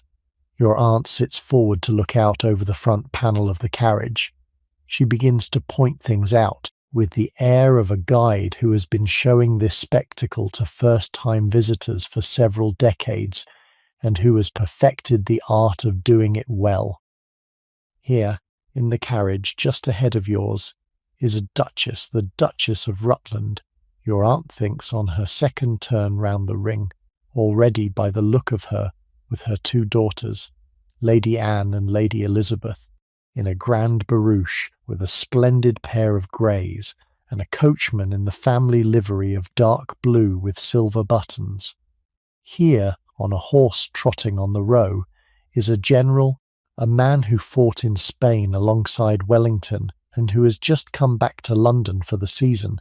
General Sir Charles Stuart, your aunt thinks the brother of Lord Castlereagh, who is now at the Congress of Vienna. Here is a young woman of about your age, in an open landau, being driven by a young man. A flirtation, your aunt suggests, looking carefully at the way they are sitting, or possibly an engagement not yet announced. Here is the Earl of Sefton in his curricle, driving himself with the famous reckless skill of one of the great whips of the age. Here is the Marquess of Hertford, the Prince Regent's friend, in a yellow phaeton with bright yellow wheels, looking at the world with the bored watchfulness of a man who has spent his entire life at this exact occupation. The carriage moves slowly around the ring. You see faces at the windows of other carriages. You see hats raised by gentlemen on horseback as they pass acquaintances. You hear voices calling greetings to your aunt, a Mrs. Forsyth, an elderly Mr. Cavendish, a young lady Asgill, whose mother was at school with your aunt 50 years ago. Your aunt responds with waves and nods, with the upward lift of the chin and the turning of the head that is the proper acknowledgement when one is in a moving carriage. She does not stop to talk. Stopping would be a breach of the carefully managed social choreography of the park, would hold up the carriages behind, would invite real reproach from those whose progress was being interrupted. The fashionable hour in the ring is conducted entirely on the move. The acknowledgements are brief, the greetings are brief. Anyone who needs to talk further does so by visiting the next morning, or by sending a card, or by arranging an encounter elsewhere. The ring is not for conversation. The ring is for the constant exchange of recognition.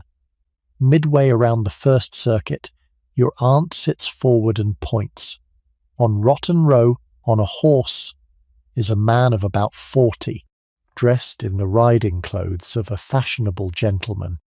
He is riding slowly, his eyes surveying the crowd of carriages with the air of someone who is accustomed to being observed and who finds some amusement in the business of being observed. His horse is a tall bay, well-bred, well-groomed, walking with the pace of a horse that has been trained to move at exactly the speed its rider requires. The man's coat is dark blue, double-breasted, cut close to the body in the manner that has been associated with him for the past 15 years. His breeches are buff buckskin, his boots are highly polished, with the pinkish cream tops that have become his signature in the matter of boots.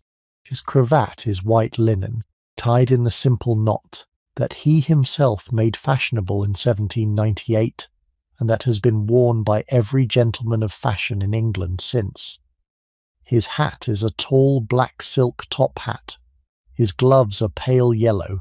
His face is ordinary, perhaps even plain, not the face of a great beauty, with a long nose and a receding chin and bright observant eyes, but the face of a man who has organized every other aspect of his appearance with such meticulous care that the face becomes, in the context of the rest of him, the modest plinth on which the carefully constructed monument of the rest is erected. This, she explains, is George Brummel, the man known to all London as Beau Brummel, though he himself does not use the title, and considers it vulgar when others use it, or rather, this was Beau Brummel.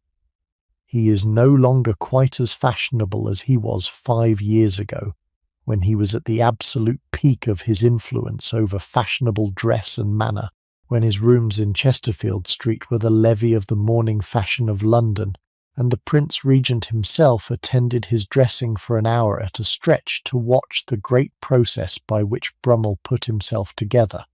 Things have changed. 2 years. There was a famous incident at a ball at Watier's.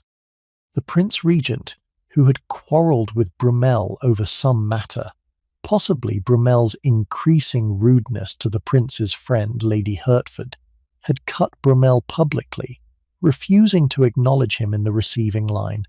Brummel, standing with Lord Alvanley, had turned and asked, audibly enough for the whole receiving line to understand, who Alvanley's fat friend was. The remark, she explains, was not the disaster that some have made it out to be. Brummel had said worse things about the Prince before, and the Prince had heard worse things about himself. but it was in retrospect the moment after which Brumel's social standing began to erode rather than to rise. The prince has not received him at Carlton House since. Brummel is also, she adds, in the most serious financial trouble. He has been gambling steadily at Watier's for 10 years, and he has been losing at least as often as he has been winning, and the cumulative effect of 10 years of high play at the green table is that he is now in debt to several £1,000s, perhaps to as much as 10,000, the rumour goes, though no one quite knows. He has been borrowing from moneylenders to cover his losses. He has been borrowing from friends. He has been, in the private failures of a fashionable life, slowly destroying himself. Within a year, though no one in this ring this afternoon yet knows it, including Brummel himself, though he must in some part of his mind suspect, within a year he will flee to Calais on the night packet from Dover with the bailiffs at his heels, and he will spend the rest of his life on the continent in increasingly straitened circumstances, dying at last in a charitable asylum in Caen in 1840, of what was probably syphilis. But this afternoon, in June of 1815, he is still on his bay horse on Rotten Row, still the man whose dress sets the standard, still the figure whom every other gentleman in the park is in some subconscious way comparing himself to. You watch him as the carriage moves slowly around the ring. He is not a handsome man, exactly. His face is ordinary. His build is unremarkable. But there is something in the way he sits on the horse straight, balanced, with the reins held lightly in one hand, and the other hand resting on his thigh. That is itself an art. The care with which his coat is fitted, the exact knot of his neckerchief, the shine of his boots, the precise angle at which his hat sits on his head, everything about him has been arranged with the most meticulous attention to detail. Your aunt explains that Brummel is famous for spending 4 or 5 hours every morning on his toilet. He does not dress quickly. He does not dress without thought. He dresses with the precision of an artist creating a work of art. His linen is changed 3 times a day. His boots are polished with a special preparation that includes, by his own famous boast, a quantity of champagne. His coats are made for him by Weston of Old Bond Street, and by Schweitzer and Davidson of Cork Street, and each new coat goes through a series of fittings before it is allowed to leave the tailor's premises. The result is a man who, without being handsome or impressive in any obvious way, is somehow more fashionable than anyone else in the park. Your aunt explains that the importance of Brummel, beyond the matter of his clothes, is what he represents. He is the first man in English history to have made a successful career out of being famous for nothing in particular. He has no great fortune of his own. He inherited only a modest sum from his father, who was a private secretary to Lord North, and he has spent that sum and much more besides. He has no title. He has no political position. He has no scholarly attainments. He has no accomplishments in the ordinary sense. His entire significance in the world derives from his having become, by some mysterious process, the man whose taste in dress and behaviour the rest of fashionable society has chosen to follow. He is the inventor, your aunt suggests, of the modern phenomenon of celebrity. He has done what poets and politicians have done before him, but he has done it without writing or acting or governing or fighting or anything else that has ever been the basis of fame, and he has done it more completely than any of them. The Prince Regent himself has been, in some real sense, less famous than Brummel through the past 15 years. Brummel has invented something, and what he has invented is a strange and frightening thing which the future will see more of. The carriage moves on. You continue slowly around the ring. Your aunt continues to point out people and to tell you stories about them. Here is a woman who was once celebrated for her beauty, but who has aged badly and now stays mostly at home. Lady Caroline Stuart, 20 years ago perhaps the most beautiful woman in the country, now a thin, tired-looking woman of 50 in a dark dress, with a look of endurance about her. He is a man who made a fortune in India, and who is now trying to buy his way into fashionable society by giving the best dinners in London, a Mr. Atkinson, who has acquired a great house in Portman Square, and who entertains lavishly, but whom the older families have not yet quite accepted, though they go to his dinners because the food and the wine are extremely good. Here is a young woman who will marry an earl before the summer is out. The engagement is not yet announced, but everyone knows because the young woman's mother has been telling everyone in the strictest confidence for the past 3 weeks. Here is the wife of a famous admiral, whose husband is at sea but whom she rarely sees in any case, because she has lived for the past 4 years under the protection of a member of the royal family, whose name no one will say aloud but which everyone knows. You complete 1 circuit of the ring. Your aunt suggests that the 2 of you do another circuit before it gets too late in the afternoon. The carriage moves around again, slowly, observing and being observed. On the 2nd circuit, you pass Brummel again, who is still on Rotten Row, still riding slowly along the same stretch of sand. He has paused this time to speak to a young woman in a carriage that has drawn up at the rail.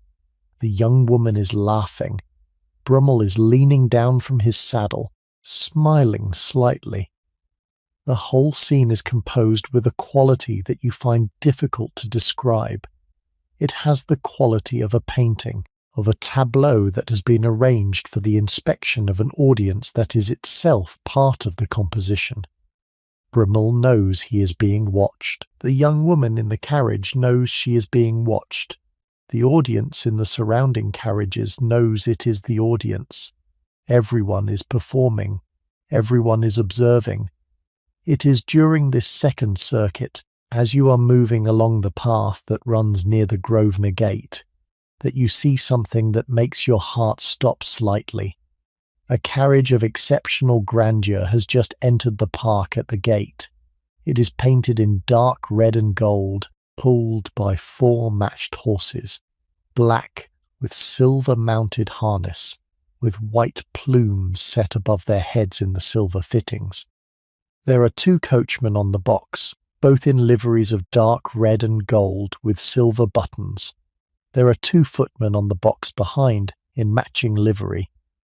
There is, on the side of the carriage, a crest, not a simple heraldic arrangement like your aunt's, but a grand display of royal symbols, the lion and the unicorn, the 3 feathers of the Prince of Wales, the motto Ich Dien woven through the central scrollwork.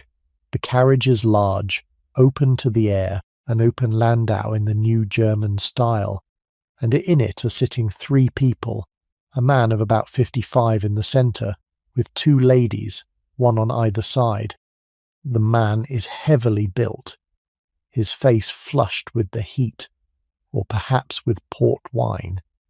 He is wearing a dark blue coat, heavily embroidered with gold thread, a white waistcoat, a cravat of great elaboration. His hat, a black silk top hat, is set on the seat beside him because the day is warm. His hair is thinning at the front and grey at the temples. He is talking to the lady on his right, a woman of about the same age as himself, who is laughing. Your aunt sees your reaction. She leans toward you and tells you in a low voice that you are looking at the Prince Regent. This is his carriage. This is his horses and his livery and his style. The man in the centre is the most powerful person in England. Not technically the king, because George III is still alive in the darkness of his madness, shut away in the country at Windsor, but effectively the king. The lady on his right is the Marchioness of Hertford, his current friend, the woman whom he has been openly devoted to for the past 8 years, and whose son, the Earl of Yarmouth, he has placed in various positions of profit and ease as a standing thanks for his mother's continuing complacence.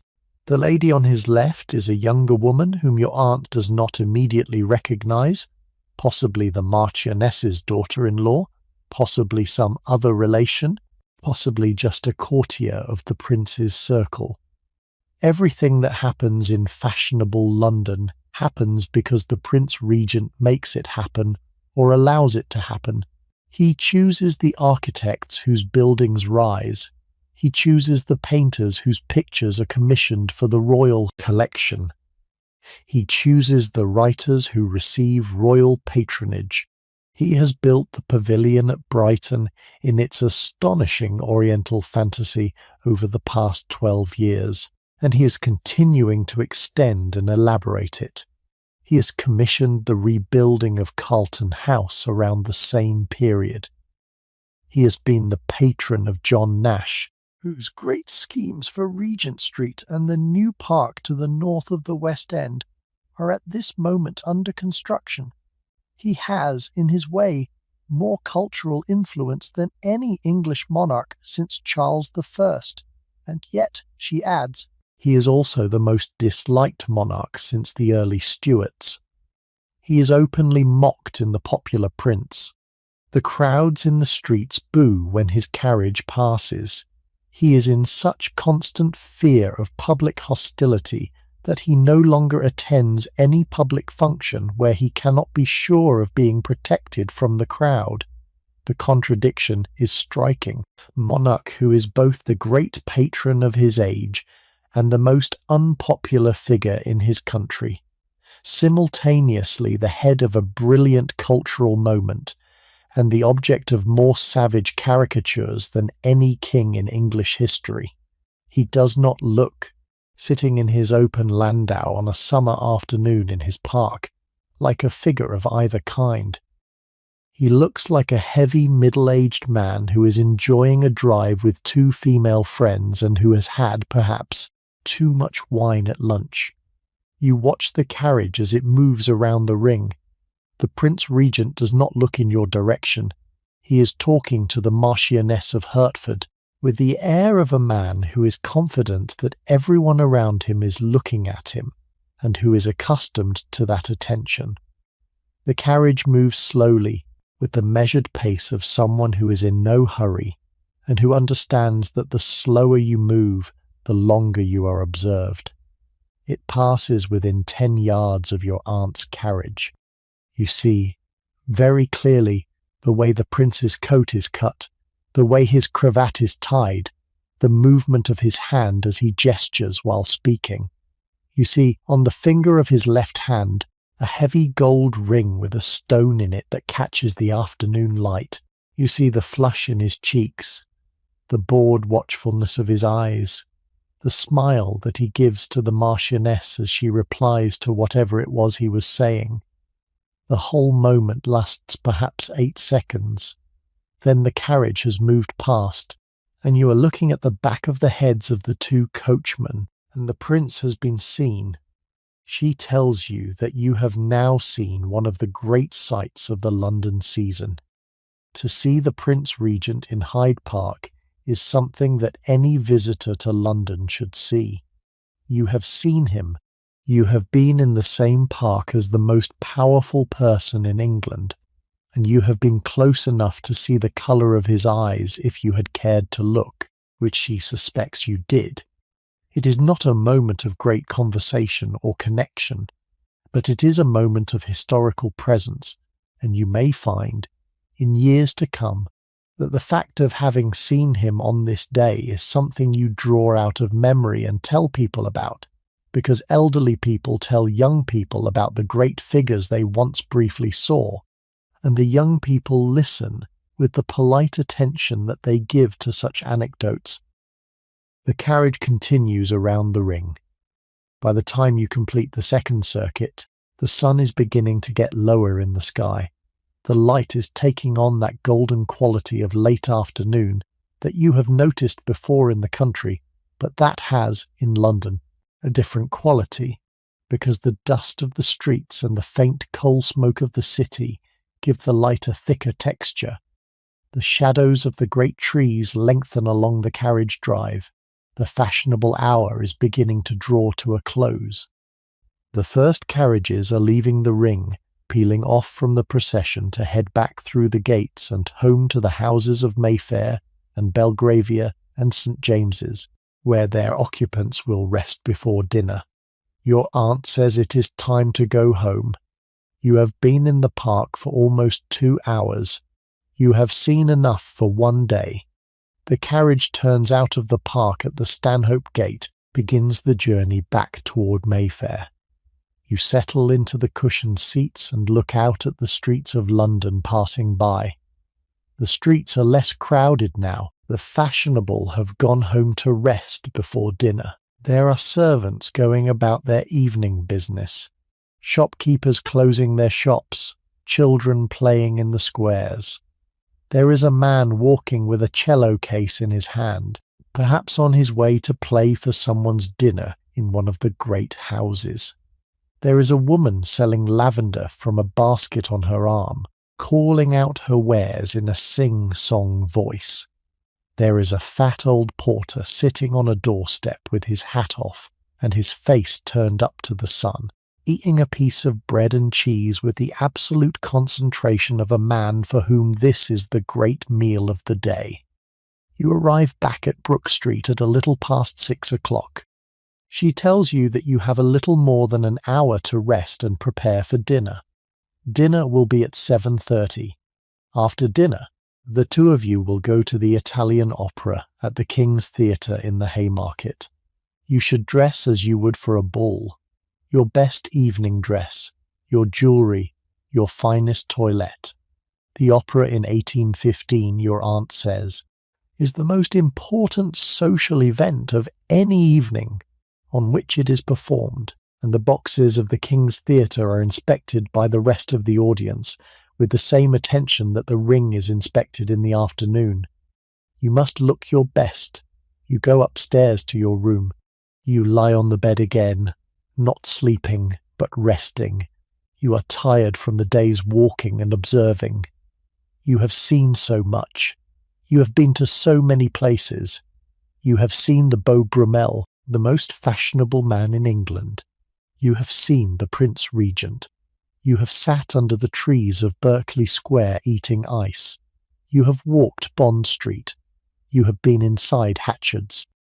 The whole of fashionable London, in its principal places and its principal figures, has been laid out before you throughout the past 9 hours, and you are, for the first time since you arrived in London 4 days ago, beginning to feel that the city is not unknowable. You are beginning to feel that you can, with patience and time, learn to move through it. You think about your aunt. You think about her 4 decades of patient acquisition of the knowledge she has shown you today. You think about how strange it must be to have lived so long in one place, to know it so well, to have watched so many people grow up and grow old and die in it. You think about what she has been giving you in the past 8 hours. Not merely a tour, you understand, but a transmission, the passing on, from one woman to another, of the inherited knowledge that allows a woman to live a respectable life in fashionable London. Your mother could not have given you this. Your father certainly could not. Only your aunt could. And she is doing it with the unobtrusive seriousness of a woman who knows that this is, in a real sense, her last opportunity to give you anything. She is 65. The probability is high that she will not have many more summers in which to give you this knowledge. She is using this summer to give you what she has. You lie on the bed, and you breathe slowly, letting your back and your feet recover from the long afternoon. You think about the food you ate at Mrs. Harrington's. You think about the white delphinium in her drawing room. You think about Brummel on his bay horse, You think about the Prince Regent in his open landau, the flush of port wine on his cheek. You think about Gunther's, about the cold sweetness of the pineapple ice melting on your tongue. The day is composing itself in your memory into a set of bright images that you understand will stay with you. 6:45. Mary comes to your room and tells you that it is time to prepare for dinner. You rise and wash. You change into your evening dress, a white silk gown with silver embroidery at the neck and the hem and the cuffs, the dress you bought last year for the assemblies in Winchester, which now seems suddenly provincial, but which is all you have. The skirt is full and falls to the ankle. The waist is high, just under the breast, in the present fashion. The neck is cut low, perhaps lower than you would have liked, in a strange house, but the style of the year demands it, and you cannot alter it now. The sleeves are short, ending at the elbow, and you have over them a pair of long white kid gloves that go up above the elbow and are buttoned at the wrist with a mother-of-pearl button. You pin up your hair, with Mary's help, in the loose Grecian style that is the present mode, with tendrils falling at the temples and a single white silk ribbon worked through the back.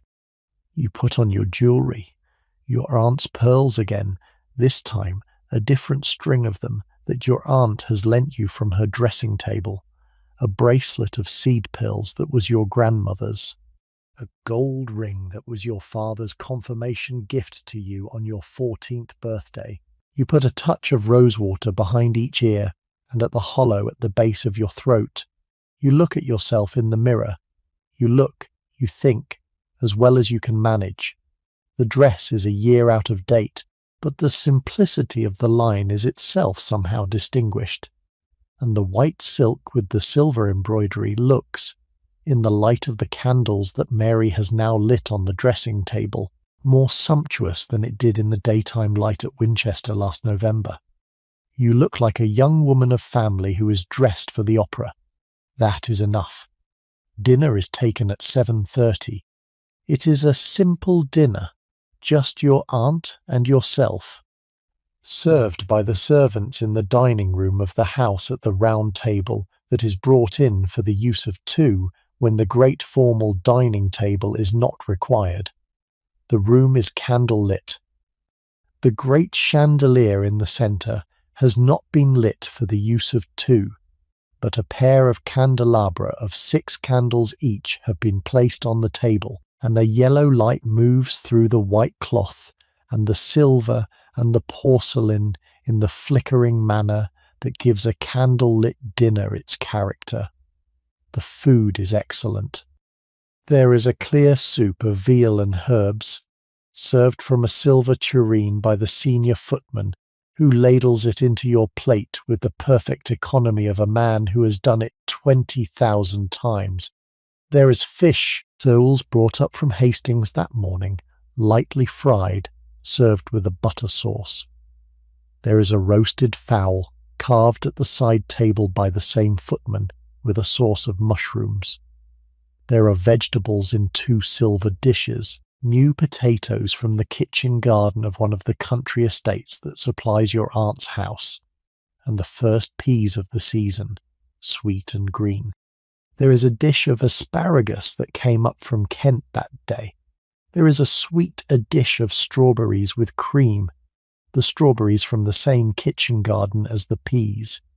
There is a piece of cheese, a young cheddar, eaten with a single biscuit. There is wine, a glass of sherry with the soup, a glass of hock with the fish, a glass of claret with the fowl, a glass of Madeira at the end with the cheese. Your aunt tells you stories about her life, about her husband, who died 15 years ago, about the years she has spent in London, about the changes she has seen across 7 decades. She tells you, very quietly, that she met Dr. Johnson once at a dinner in 1782, 2 years before he died, and that he sat over the table from her, and was kind to her in a bullying way, and at one point asked her opinion on a matter of literary judgment, and listened with apparent attention to her answer. She tells you that she met Sir Joshua Reynolds twice, and that he painted a portrait of her husband in 1779, which now hangs in the drawing room. She tells you that her brother, your great-uncle, who died before you were born, was at school with Edmund Burke, and that Burke once stayed at the parsonage in Hampshire for 3 days in 1771. The names are names you know from books, names that belong to the great cultural history of the previous century, and to hear them dropped into the conversation as the ordinary furniture of an old woman's recollection is to feel for a moment the immense compression of historical time when it is held in the memory of a single long-lived person. Your aunt has been alive since George II sat on the throne. She has lived through the entire reign of George III. She has seen the loss of America, the French Revolution, the long war with France from 1793 to the present, 4 prime ministers including the elder Pitt and the younger, the trial of Warren Hastings, the abolition of the slave trade, the Act of Union with Ireland. She has, in the private way of an old woman of fashion, who has never written or said anything publicly memorable, carried in herself a substantial portion of the remembered experience of England around the past 3/4 of a century, and you, listening to her along the candle-lit table, are receiving pieces of that experience as she gives them to you. By 8:30, dinner is finished. Your aunt says the carriage will be waiting. The King's Theatre Haymarket is not far from here, perhaps a 10-minute journey by carriage. You will have a few moments to settle yourself before the opera begins. You get into the carriage. The carriage is the same one as in the afternoon, but the lamps have now been lit by the coachman before you came out, the oil lamps on the front of the carriage that throw a yellow light onto the road ahead, and the interior lamp that throws a glow onto the cushioned seats. The streets of London at night are different from the streets in the day. The gas lamps have been lit. The first generation of London street lamps installed on Pall Mall in 1807 by Frederick Albert Windsor, the German-born inventor and entrepreneur who persuaded the parish authorities to let him try the new technology in front of Carlton House on the King's birthday, and which have spread, in the 8 years since, throughout the whole of the West End. You are among the first generation of Londoners ever to see your city lit by gas. The light is not bright exactly, but it is sufficient to see by, and the character of it is different from the light of the older oil lamps. The oil lamps gave a yellower, more flickering, more uneven illumination. The gas lamps give a steadier, harder, bluish light, the light of a jet of coal gas burning at the top of a thin iron pillar. The gas is supplied to the lamps through pipes laid under the streets, brought from the gasworks at Westminster in the river. The lamps are turned on by lamplighters who go from post to post at dusk, with a long pole that has a flame at the end, lifting the flame to the gas tap, opening the tap, lighting the jet, and moving on. The whole character of the city is changed. The darkness is no longer absolute. The shadows are no longer the heavy shadows of the 18th century city, but the new lighter shadows of a city that has begun to be illuminated. The carriage moves through the lit streets. You pass the bottom of Brook Street and cross New Bond Street into Conduit Street. You pass into Hanover Square, with its great church on the south side. You turn into George Street. You pass the clubs of St. James's, now lit from inside, as men gather for the evening's business, the lights in the upper windows of White's, the lights of Brooks's, the lights of Boodle's all the way up the street, each clubhouse a pool of yellow light on the dark face of St. James's. You pass into Pall Mall, with its line of fashionable shops, now closed for the day, the shop windows still lit by the lamps that the better shops leave burning all night for the security of the displays. You pass the great frontage of Carlton House, the Prince Regent's London Palace at the bottom of Lower Regent Street, with its colonnade and its great front courtyard, and the line of footmen visible inside the gates. You pass Marlborough House, where the Princess Charlotte has her household. You pass the great entrance arch into the courtyard of St. James's Palace. The carriage turns down toward the Haymarket. You pass various streets and squares, all lit by the golden light of the gas lamps. You see, through the windows of the houses you pass, the interior glimpses of London at evening, a lamp lit in an upstairs room where a maid is laying out an evening gown, a candle on a window-sill where a child is being put to bed, a fire in a back parlour where an elderly couple are sitting reading, a kitchen in a basement area where a cook is finishing the cleaning after the dinner has been sent up. The carriage arrives at the King's Theatre, Haymarket, at a few minutes before 9. The theatre is ablaze with light. The great frontage on the Haymarket 5 bays wide, of yellow brick with stone dressings, with a tall central pediment and a row of plain sash windows above the central portico, is lit by a series of large oil lamps mounted on the wall above the entrances, and additional lamps held by linkmen who stand at the curb to assist arriving carriages. There are perhaps 40 carriages drawing up in a stream, each waiting its turn to set down passengers and then move on so that the next carriage can take its place.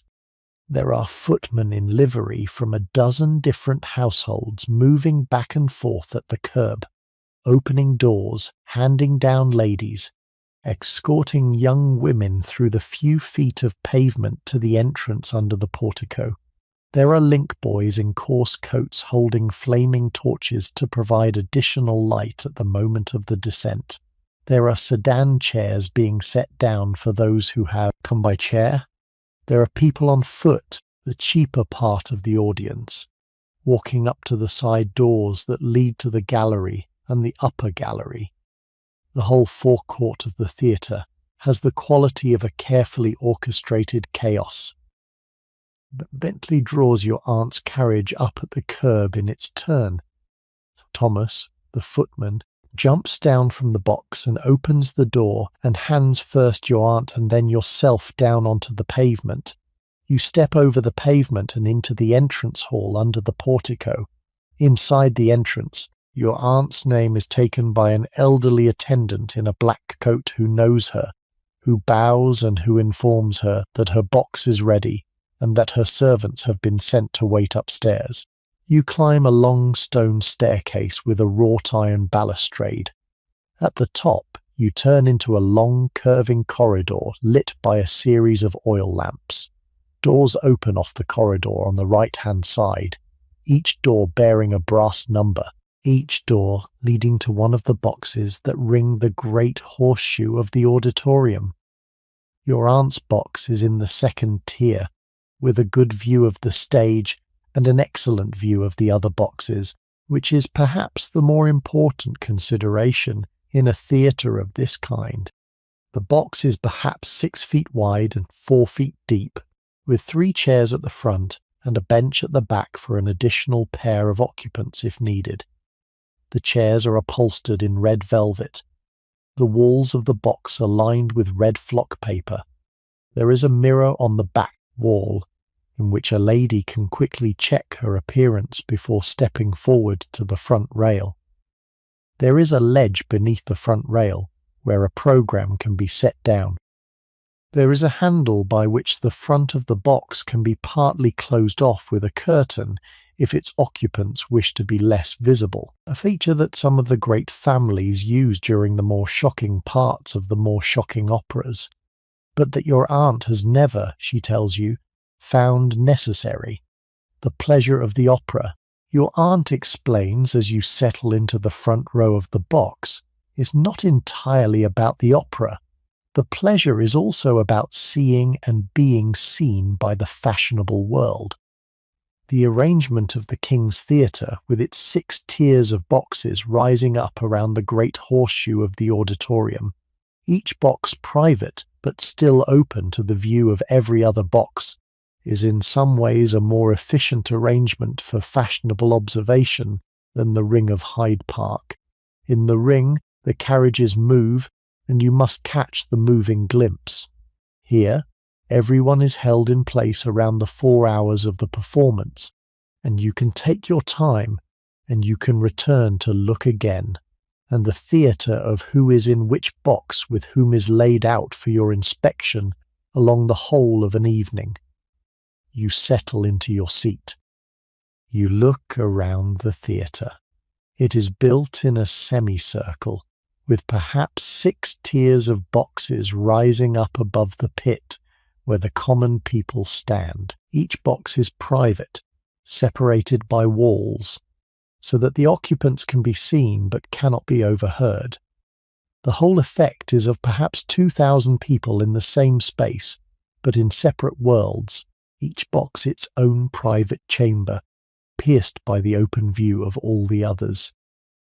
The auditorium is lit by candles, the great chandelier hanging from the centre of the dome, with perhaps 100 candles burning in it, and the smaller candle brackets fixed at intervals around the lower edge of the boxes. And the whole theatre has the yellow flickering light of a candle-lit room of unusual size, a light that catches and reflects in the gold paint of the box fronts and the mirrors set into the back walls and the jewels and silks of the audience. The seats fill slowly. The boxes fill with fashionable people in evening dress.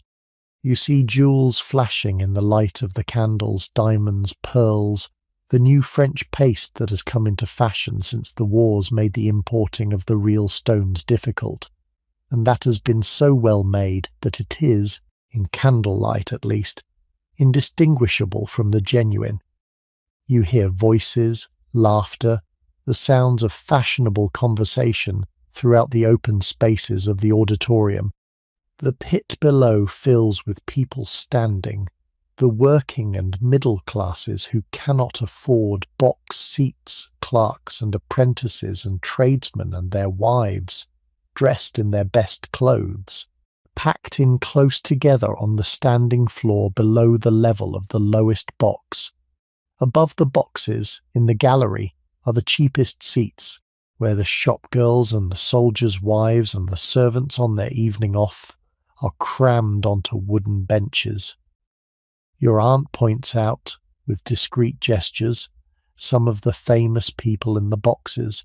Here in the box directly opposite yours on the other side of the horseshoe is the Duchess of Devonshire, not the great Duchess Georgiana, who died 9 years ago, but her successor, Elizabeth, the late Duke's second wife, who was Georgiana's lifelong friend and her husband's lifelong mistress, and who has now, in widowhood, retained the title and most of the social standing she possessed before. Here, 3 boxes along from her, is Lady Holland, Elizabeth Vassall Fox, the wife of the 3rd Lord Holland, the great Whig hostess, whose drawing-room at Holland House is the centre of the Whig political world and the unofficial salon of literary London.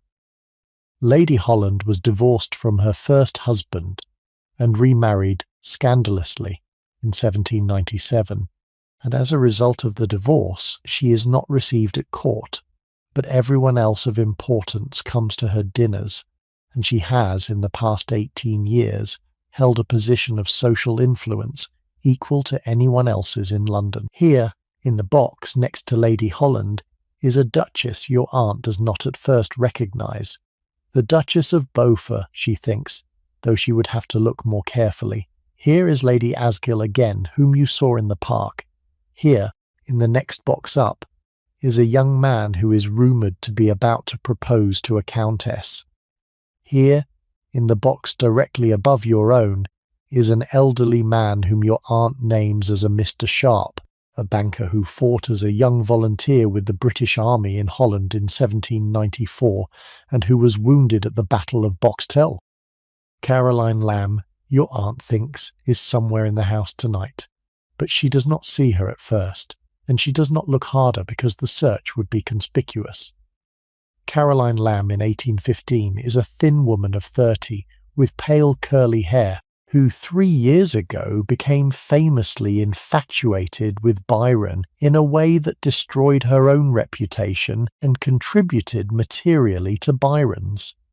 She is married to William Lamb, the future Prime Minister, who has been more patient with her than perhaps any husband in fashionable London has ever been with a wife. She is currently writing the novel Glenarvan, which she will publish next year, and which will further damage her standing, and she is herself the subject of constant fascinated discussion in the boxes around you, even when she is not present, and even when she is. Your aunt has met her several times through the years, and finds her, in the private words she uses to you, both pitiable and exhausting in equal measure. The orchestra begins to tune. The lights in the theatre are dimmed. The candle brackets along the box fronts are partly extinguished by the attendants moving along the edges of the tiers with snuffers on long poles, leaving only the great chandelier and the lights on the stage itself burning at full strength. The audience falls silent. The curtain rises. The opera tonight is Mozart's La Clemenza di Tito, with the famous Italian soprano Madame Fodor Manviel in the role of Vitellia and the English tenor John Braham in the role of Sextus. The conductor is the German-born Sir George Smart, who has been the principal conductor at the King's Theatre for several years. The opera was Mozart's last opera, written in the autumn of 1791, in the weeks just before his death. Performed for the first time at Prague in September of that year for the coronation of the Emperor Leopold II as King of Bohemia. It is an opera seria in the old 18th century manner, with elaborate da capo arias and a stately classical structure, set in ancient Rome in the reign of the Emperor Titus, dealing with conspiracy and forgiveness, and the noble character of the just monarch. You do not understand Italian, but your aunt has told you the story beforehand, briefly, while you were in the carriage on the way to the theatre, so you can follow the plot. The story is one of an attempted assassination of the Emperor Titus by his friend Sextus, who has been persuaded to the deed by the woman he loves, Vitellia, who hates Titus because Titus has not chosen her as his empress. The conspiracy is discovered. Sextus is arrested. Titus, learning of the conspiracy, is at first angry and then, after a long struggle with himself, decides on clemency. Vitellia confesses her own part in the conspiracy. Titus forgives them all, and the opera ends in the great chorus of praise to the merciful prince. The political message of the work, that a true monarch is one who governs by mercy rather than by punishment, is not perhaps lost on an audience that includes the Prince Regent's friends, who must wonder, listening to Titus's third act aria of self-examination, what their own prince might make of the same dilemma. The music is beautiful, the singers are skilled. Madame Fodor Manviel has a soprano voice of considerable range and beauty, and her Vitellia is sung with a passionate intensity that the role demands. Braham as Sextus is in excellent voice. Braham being one of the great English tenors of the age, a Jewish boy from the East End, who rose from singing in synagogues to become the leading male singer of the London stage. The orchestra plays the Mozart score with the elegance that the King's Theatre Orchestra at its best is capable of. The production is elaborate. There are scene changes, with whole flats of painted scenery being shifted on grooves cut into the stage. There are stage effects, including the famous third act conflagration of the Capitol, which is staged with painted flames and a great burst of red light from below the stage. The whole performance is one of the triumphs of the London opera season, but you find, as the evening progresses, that you are as interested in observing the audience as you are in observing the stage. You are fascinated by the behaviour of fashionable London. You watch the men and women in the boxes. You see couples who are clearly in love, leaning toward each other, hands touching over the space. You see couples who clearly do not like each other. The husband sitting with his arms folded, looking at the stage with the expressionless face of a man who is here because he has been required to be here.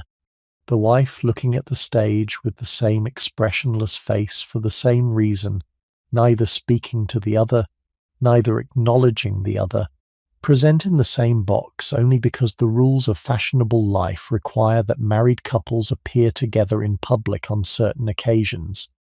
You see people who are watching the opera intently, with the attention of the genuine music lover. You see people who are not watching the opera at all, but are instead watching the other boxes, with the sideways looks and the quick whisperings to their companions that are the language of social observation. You see, in one box, a young woman who is plainly bored, opening and closing her fan in a repeated gesture, and you wonder what her life is like, and whether she has come to the opera because she wanted to, or because someone older has insisted on it. You see, in another box, a young man who is staring across at a young woman in the box directly opposite him with the unconcealed concentration of someone who is in love and who is not bothering to hide it. You see, in the box just below the Duchess of Devonshire's, an elderly clergyman who appears to be following the libretto in a printed book by candlelight, his finger moving down the page as the singers sing. At the interval, there is a pause. The candle brackets are relit. The audience rises and stretches and begins to move. People leave their boxes to move about the theatre and visit other boxes. The great Regency social ritual of going out at the interval, in which the audience uses the half-hour break to circulate, to pay calls on friends in other parts of the theatre, to be seen in different boxes from the one they are nominally occupying. Your aunt receives visitors in your box, a Mrs. Forsyth, whom you saw earlier in the park, and Mrs. Forsyth's son, who is a young clergyman about to take up a parish in Sussex, a Lady Asgill, whose mother was at school with your aunt 50 years ago, and who comes in for 10 minutes to embrace your aunt and to be introduced to you and to ask, with the kindness of a fashionable older woman to a young country visitor, how you are finding London. There is conversation, catching up, the exchange of gossip and news. Lady Asgill has just come from another box, where she has been told that the Princess of Wales has written a letter from Italy denouncing her husband and threatening to return to England to claim her rights. The letter, Lady Asgill says, has been suppressed by the government, but the contents have leaked out, and the political world is in some turmoil about it. Mrs. Forsyth tells your aunt about an engagement that has just been announced between two families that you do not know, but that your aunt evidently does. The young clergyman tells you about his new parish and asks your father's name and is delighted to discover that he and your father were at the same Cambridge college 12 years apart. The whole interval is, in its way, the social heart of the evening. The music has been the official occasion, but the visiting and the conversation are the substance. The bell rings to signal the resumption of the performance. Visitors withdraw to their own boxes. Your aunt settles back into her seat. The candle brackets are partly extinguished again. The orchestra resumes. The second half of the opera begins. The opera continues through the evening. It is nearly midnight when it ends. The final curtain falls on the great chorus of praise to the merciful Titus. The audience applauds, a long sustained applause that goes on for several minutes, with the principal singers coming out for individual curtain calls, with Madame Fodor Manviel receiving an extended ovation and a bouquet of flowers thrown from one of the upper boxes. The theatre empties slowly as fashionable people move back to their carriages. You wait in your box, as is the custom, for several minutes after the curtain has fallen, to allow the immediate crowd to begin to clear. Your aunt does not like to push through the crowds at the foot of the staircase. She prefers to wait until the worst of the press has gone. The two of you sit in the box, talking quietly, while around the theatre, the rustle and hum of an audience preparing to leave gradually subsides. After 10 minutes, your aunt rises. The two of you move out into the curving corridor and down the long stone staircase. The corridors are still busy fashionable people moving slowly, talking, calling for their carriages. But the worst of the crush has passed. You move out into the entrance hall, then out under the portico, then out into the Haymarket itself. The carriage is waiting. Bentley has brought it round and is holding the bays at the curb, and Thomas hands you up into the cushioned interior, and your aunt follows, and the door closes, and you settle back into the green velvet seats with the relief of a young woman who has been on her feet or in her seat for almost the whole of a long day, and who is now, finally, sitting in a private space with no one to observe her. The carriage moves off slowly through the stream of departing carriages. You pass under the portico of the theatre and out into the Haymarket. The gas lamps are still burning along the length of the street, throwing their light onto the pavement and the carriage wheels and the procession of fashionable London going home. You see, through the carriage window, the late-night life of the Haymarket, the linkmen extinguishing their torches at last, the porters of the theatre carrying out the great empty hampers of programmes and refreshments, a group of soldiers in the uniform of one of the Foot Guards regiments walking up toward Pall Mall, a woman selling oranges from a basket who has stayed late in the hope of catching the opera crowd, the life of the city at midnight that you would never see in Hampshire, because in Hampshire there is no midnight life of any kind. The carriage turns out of the Haymarket and into Pall Mall. The street is largely empty now. The clubs are still lit, Whites and Brookses and Boodles, the lights still burning in their upper windows where the gentlemen who never go home before 3 are still at their cards or their late suppers. But the shop fronts are dark and the offices are dark and the great houses are dark except for the lamp left burning in the front hall of each one for the family's return. The gas lamps along the length of Pall Mall throw their light onto the wide pavement. You see here and there a watchman walking with his lantern and his stick, calling out the hour in a sing-song voice, the old custom of the night watch, soon to be abolished when Sir Robert Peel's new police force is established in 1829, but still, in 1815, the principal arrangement for the keeping of the peace in the hours. You pass into Cockspur Street, and around the head of the Haymarket and up toward Lower Regent Street, which is at this moment still being built, the great new street that John Nash is driving north from Pall Mall through the old tangled lanes of the West End, sweeping away whole streets of houses to create the long ceremonial route from Carlton House to the new park that the Prince Regent has authorised and that will, in another decade, become Regent's Park. The construction is unfinished. There are scaffoldings on either side of the street, and piles of brick and stone, and the tar paper huts that the foreman of the works has put up for the storage of his tools, and the keeping of the night watch over the building site. The carriage moves past slowly, the wheels crunching on the rough surface of the unfinished road. You pass into the wider streets of St. James's. You pass the corner of St. James's Square. You pass the entrance to King Street where Almack's stands, the great assembly rooms, which on Wednesday nights in the season are the most exclusive ballroom in London.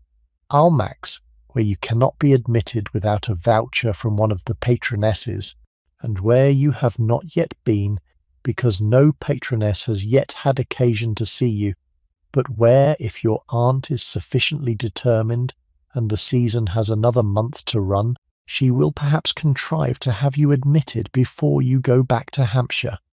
The building is dark tonight. There is no ball at Almack's on Tuesday nights. The street outside it is empty. You look out at the city as you travel. London at night is beautiful in a way that London in the day is not. The gas lamps create a golden glow on the pavements and the buildings. The streets are quieter. The whole city has a more intimate scale when most of the people are gone and only the buildings remain. You can see, in the near-empty streets, the long lines of the Georgian terraces that you could not see in the daytime traffic, the unbroken brick fronts going on for hundreds of yards, the regular rhythm of the windows, the variation in the door cases that distinguishes one house from its neighbour. The city, freed of its daytime activity, shows you its bones. You see how it is built. You see what it is. The carriage turns up into Bond Street, retracing in the reverse direction the route you took this morning. The shops are closed and dark. The pavements are empty. You pass the door of Hatchard's. You pass the door of number 13 with its brass plates for Jackson and Angelo. You pass Weston the tailor and Hobie the bootmaker. The day's geography, that you walked this morning in the bright midday and the lazy crowd, is now a street at midnight, lit only by the gas lamps at the corners and by the lamps left burning in the upper windows of the houses where the families who live above their shops are perhaps still awake, perhaps still doing the accounts of the day. You turn into Brook Street. The carriage draws up at the door of your aunt's house. The hall lamp has been left burning by the housekeeper. The front door opens as the carriage stops. Mrs. Lambert, the housekeeper, has been listening for the carriage, as she always does, and has the door open by the time Thomas has the carriage door open. Bentley climbs down from the box. Thomas hands first your aunt, and then you down onto the pavement. You step along the few feet of pavement and up the 3 shallow steps and into the lit hall. The carriage moves off behind you, round the corner to the mews where Bentley and Thomas will see to the horses and put the carriage up for the night. It is very nearly 12:30. Your aunt thanks Mrs. Lambert and tells her that she may go to bed. The housekeeper has been waiting up, as is her duty, but your aunt does not see why she should be kept from her sleep any longer. Mrs. Lambert curtsies and goes through to the back stairs. Your aunt turns to you. She tells you that you must be exhausted. You should go to bed immediately. You will see her in the morning at breakfast. She kisses you on the forehead, very lightly, in the private way that she has not quite kissed you before throughout the 4 days of your visit. Then she turns and goes slowly up the staircase to her own room on the first floor, holding the banister carefully because the hour is late, and she is 65 years old, and the staircase has been climbed many times today. You climb the stairs after her, more slowly, your own legs heavy now with the accumulated weight of the day. You pass the door of her room already closed, and continue up to your own room on the second floor. Mary is waiting for you. She has been listening for the carriage as well.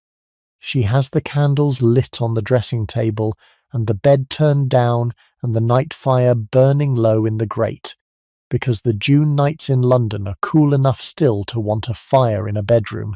You undress slowly, with Mary's help. She unpins your hair, untangling the Grecian arrangement that took her an hour to put up.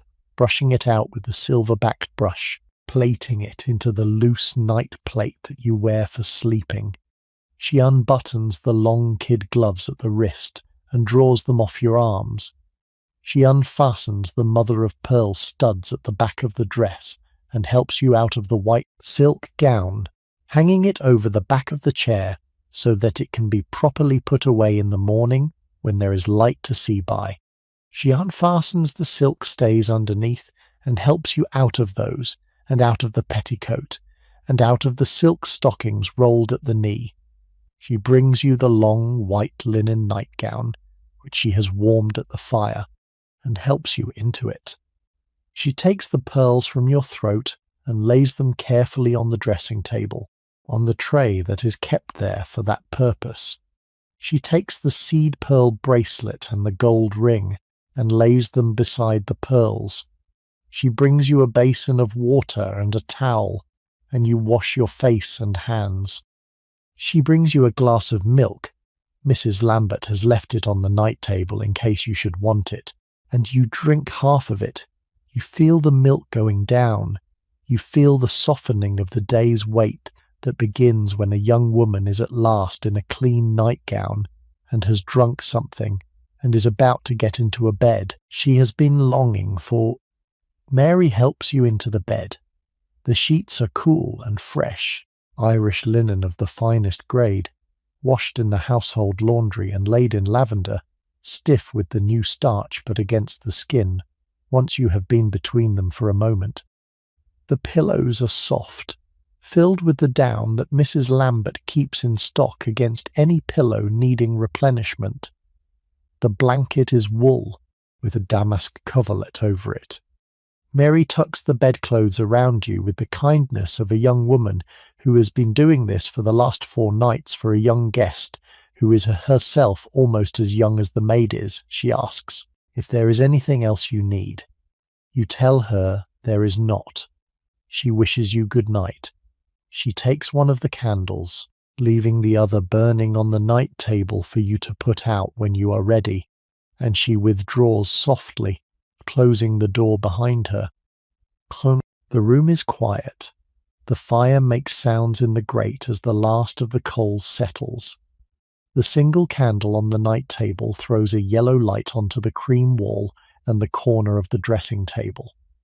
From outside the window, very faintly, you can hear the tread of a watchman walking down Brook Street, calling out, in the sing-song that you can hardly make out at this distance, that it is 1:45 and that all is well. You hear, far off, the call of another watchman responding from another street. Then silence. You lie in the darkness of your room and think about the day. You have been to 20 different places. You have walked Bond Street. You have sat in Berkeley Square. You have eaten pineapple ice under the great plane trees. You have seen Beau Brummel on horseback. You have seen the Prince Regent in his carriage. You have watched Mozart's last opera at the King's Theatre. You have been carried through the gaslit streets of London at midnight. The day's images come up one after another, slowly, in no order, in the way the images of a long day come up in the mind of a tired person who is not yet quite asleep. The green velvet of the sedan chair, the morning light on the dew of Green Park, the smell of Hatchard's with its new paper and its leather bindings, the brass plates beside the door of number 13 Bond Street, the cold sweetness of the pineapple ice on your tongue, the white delphinium in the vase in Mrs. Harrington's drawing room, the look that passed between your aunt and Mrs. Harrington as you were leaving, the walking pace of the bays in the ring of Hyde Park, Brummel's unhandsome face on the bay horse with the perfect cravat at his throat, the Marchioness of Hertford's laughter as the Prince Regent leaned toward her in the open landau, the candles of the great chandelier at the King's Theatre, catching the diamonds and the pearls and the mirrors, the high sweet voice of Madame Fodor Manviel in the 3rd act, the light of the gas lamps on Pall Mall as the carriage carried you home. The images come and go. You do not try to hold any of them in particular. You let them pass. You think, in the drowsy way of a young woman about to fall asleep, about your aunt. You think about the kiss on the forehead at the bottom of the stairs.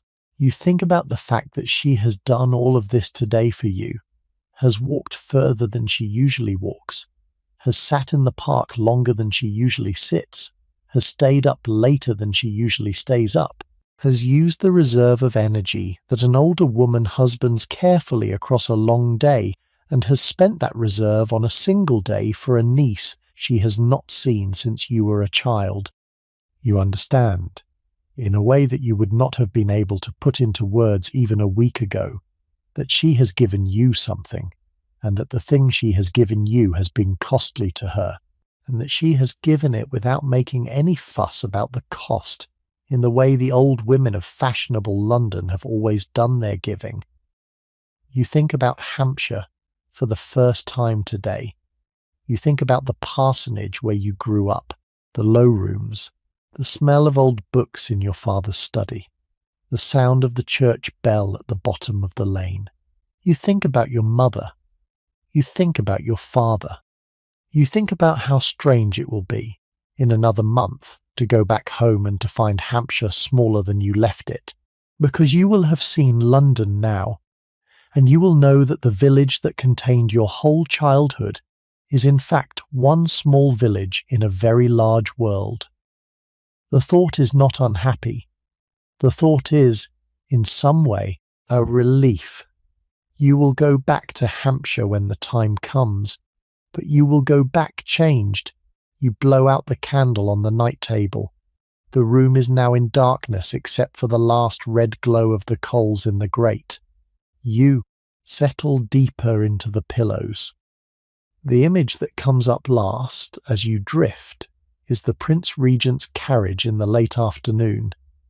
The dark red and gold, the matched horses with their silver-mounted harness and their white plumes, the heavy man in his blue coat embroidered with gold, the laughter of the Marchioness of Hertford, the processional pace, the air of absolute authority and assumption, the sense that everything in London exists because the Prince Regent allows it to exist, that power, that beauty, that sad command. You hold the image for a moment, then you let it go. It dissolves into the darkness of the room. And there, you sleep deeply and dreamlessly, tired from the long day of walking and observing and learning.